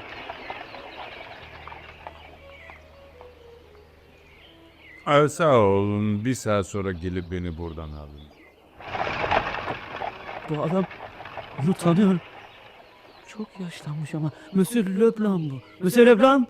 Bana mı seslendi? Monsieur Leblanc. Beni tanımadınız mı? Yok, hayır. Sizi daha önce gördüğümü hatırlamıyorum. Dur bakayım, yoksa benim öğrencim misiniz? Ben Mehmet. Avukat Cüneyt Bey'in oğlu. Mehmet? İnanılır gibi değil. Koskoca bir adam olmuşsun. Söylemezsem tanımam mümkün değil.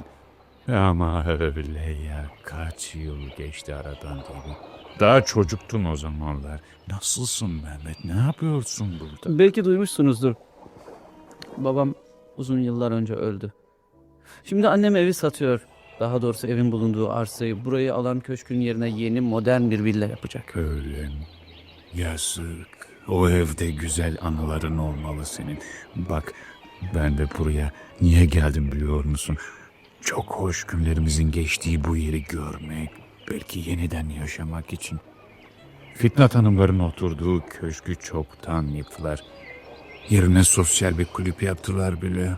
Her şey değişiyor Mehmet. Yapılar, insanlar, anlayışlılar. Ama akşamlar, deniz hep aynı. Annenin sağlığı nasıl? Kendisi çok şikayet ediyor ama bence yaşına göre hiç de fena değil. Babanın vakitsiz ölümüne çok üzüldüm. Aslan gibi bir adamdı. Hasta olan, sağlıksız görünen hep annemdi. Ve söyle Blanc, babam ölmeden bana Serap'ı bulmamı vasiyet etti. Ben yıllarca Fransa'da kaldım, araştıramadım. Döndükten sonra da tamamen izini kaybetmiş olduğumu anladım. Sizi, doktoru çok aradım, Ekrem'i de, ama hiçbirinizi bulamadım. Serap'ı tekrar görmeyi, konuşmayı çok isterim. Nerede, ne yapıyor? Evlendi mi?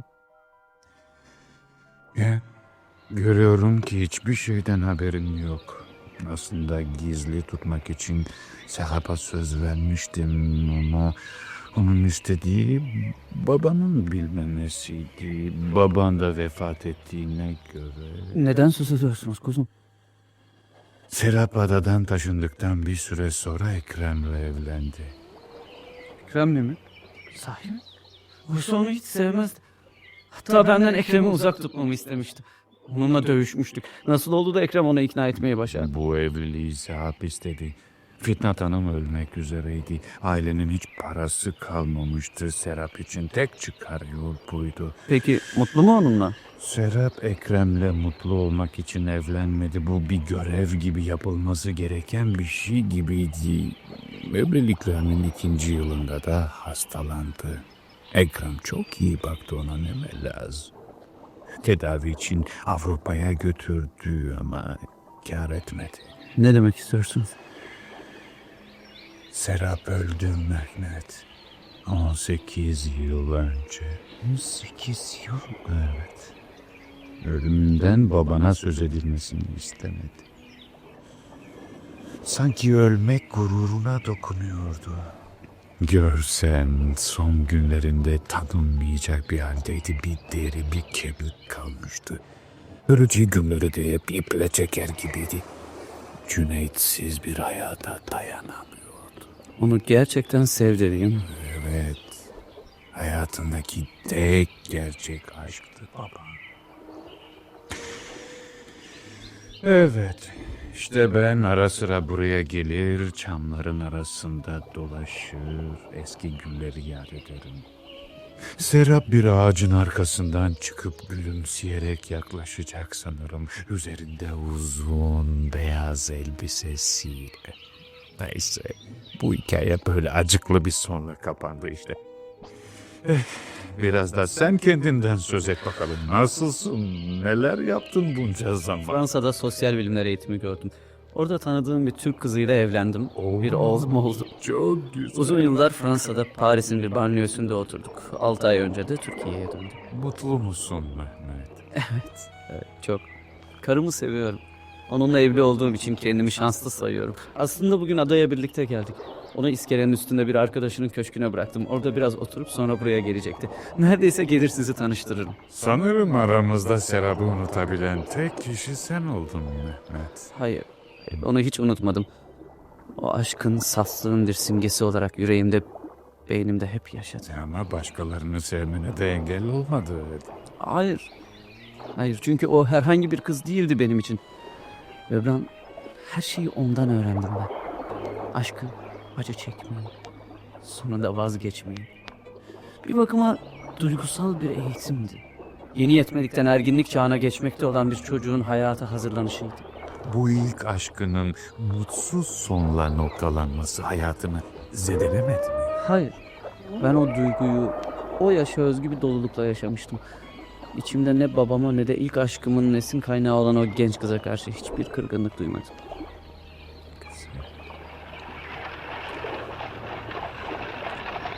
İşte Nilgün de geliyor eşim. Hoş geldin canım. Bekletmedim ya. Bir saattir bu viraneyi mi seyrediyorsun yoksa? O virane benim en değerli anılarımı saklayan bir mücevher kutusu. Ah romantik sevgili. Evet sen şifa bulmayacak bir romantiksin. Bak sana mutlu bir rastlantı sonucu yıllar sonra yeniden bulduğum eski bir aile dostumuzu tanıştırayım. Monsieur Leblanc, eşim Nilgün. Şeref duydum güzel kızım. Mehmet az önce sizden övgüyle bahsetmişti. Şimdi söylediklerine az bile kaldığını görüyorum. Teşekkür ederim. Memnun oldum. Monsieur Leblanc'la paylaştığımız pek çok ortak anımız var Nilgün. Bunlardan biri de sana sözünü ettiğim o kız. Aa evet. Ne kadar şanslı bir kızmış. Ne kadar çok sevilmiş. Ben izninizi isteyeyim. Memnun oldum Nilgün Hanım. Mehmet, mutluluğunuzun sonsuza kadar sürmesini dilerim. İyi günler Monsieur Leblanc. İyi günler. Demek 16 yaş aşkının anıları canlandı yine. O herhangi bir çocukluk aşkı değildi ki. Onu tanıyan herkesin aşkıydı. Hayatında tek bir kişiyi sevdi. Onu terk edecek olanı. Neredeymiş şimdi?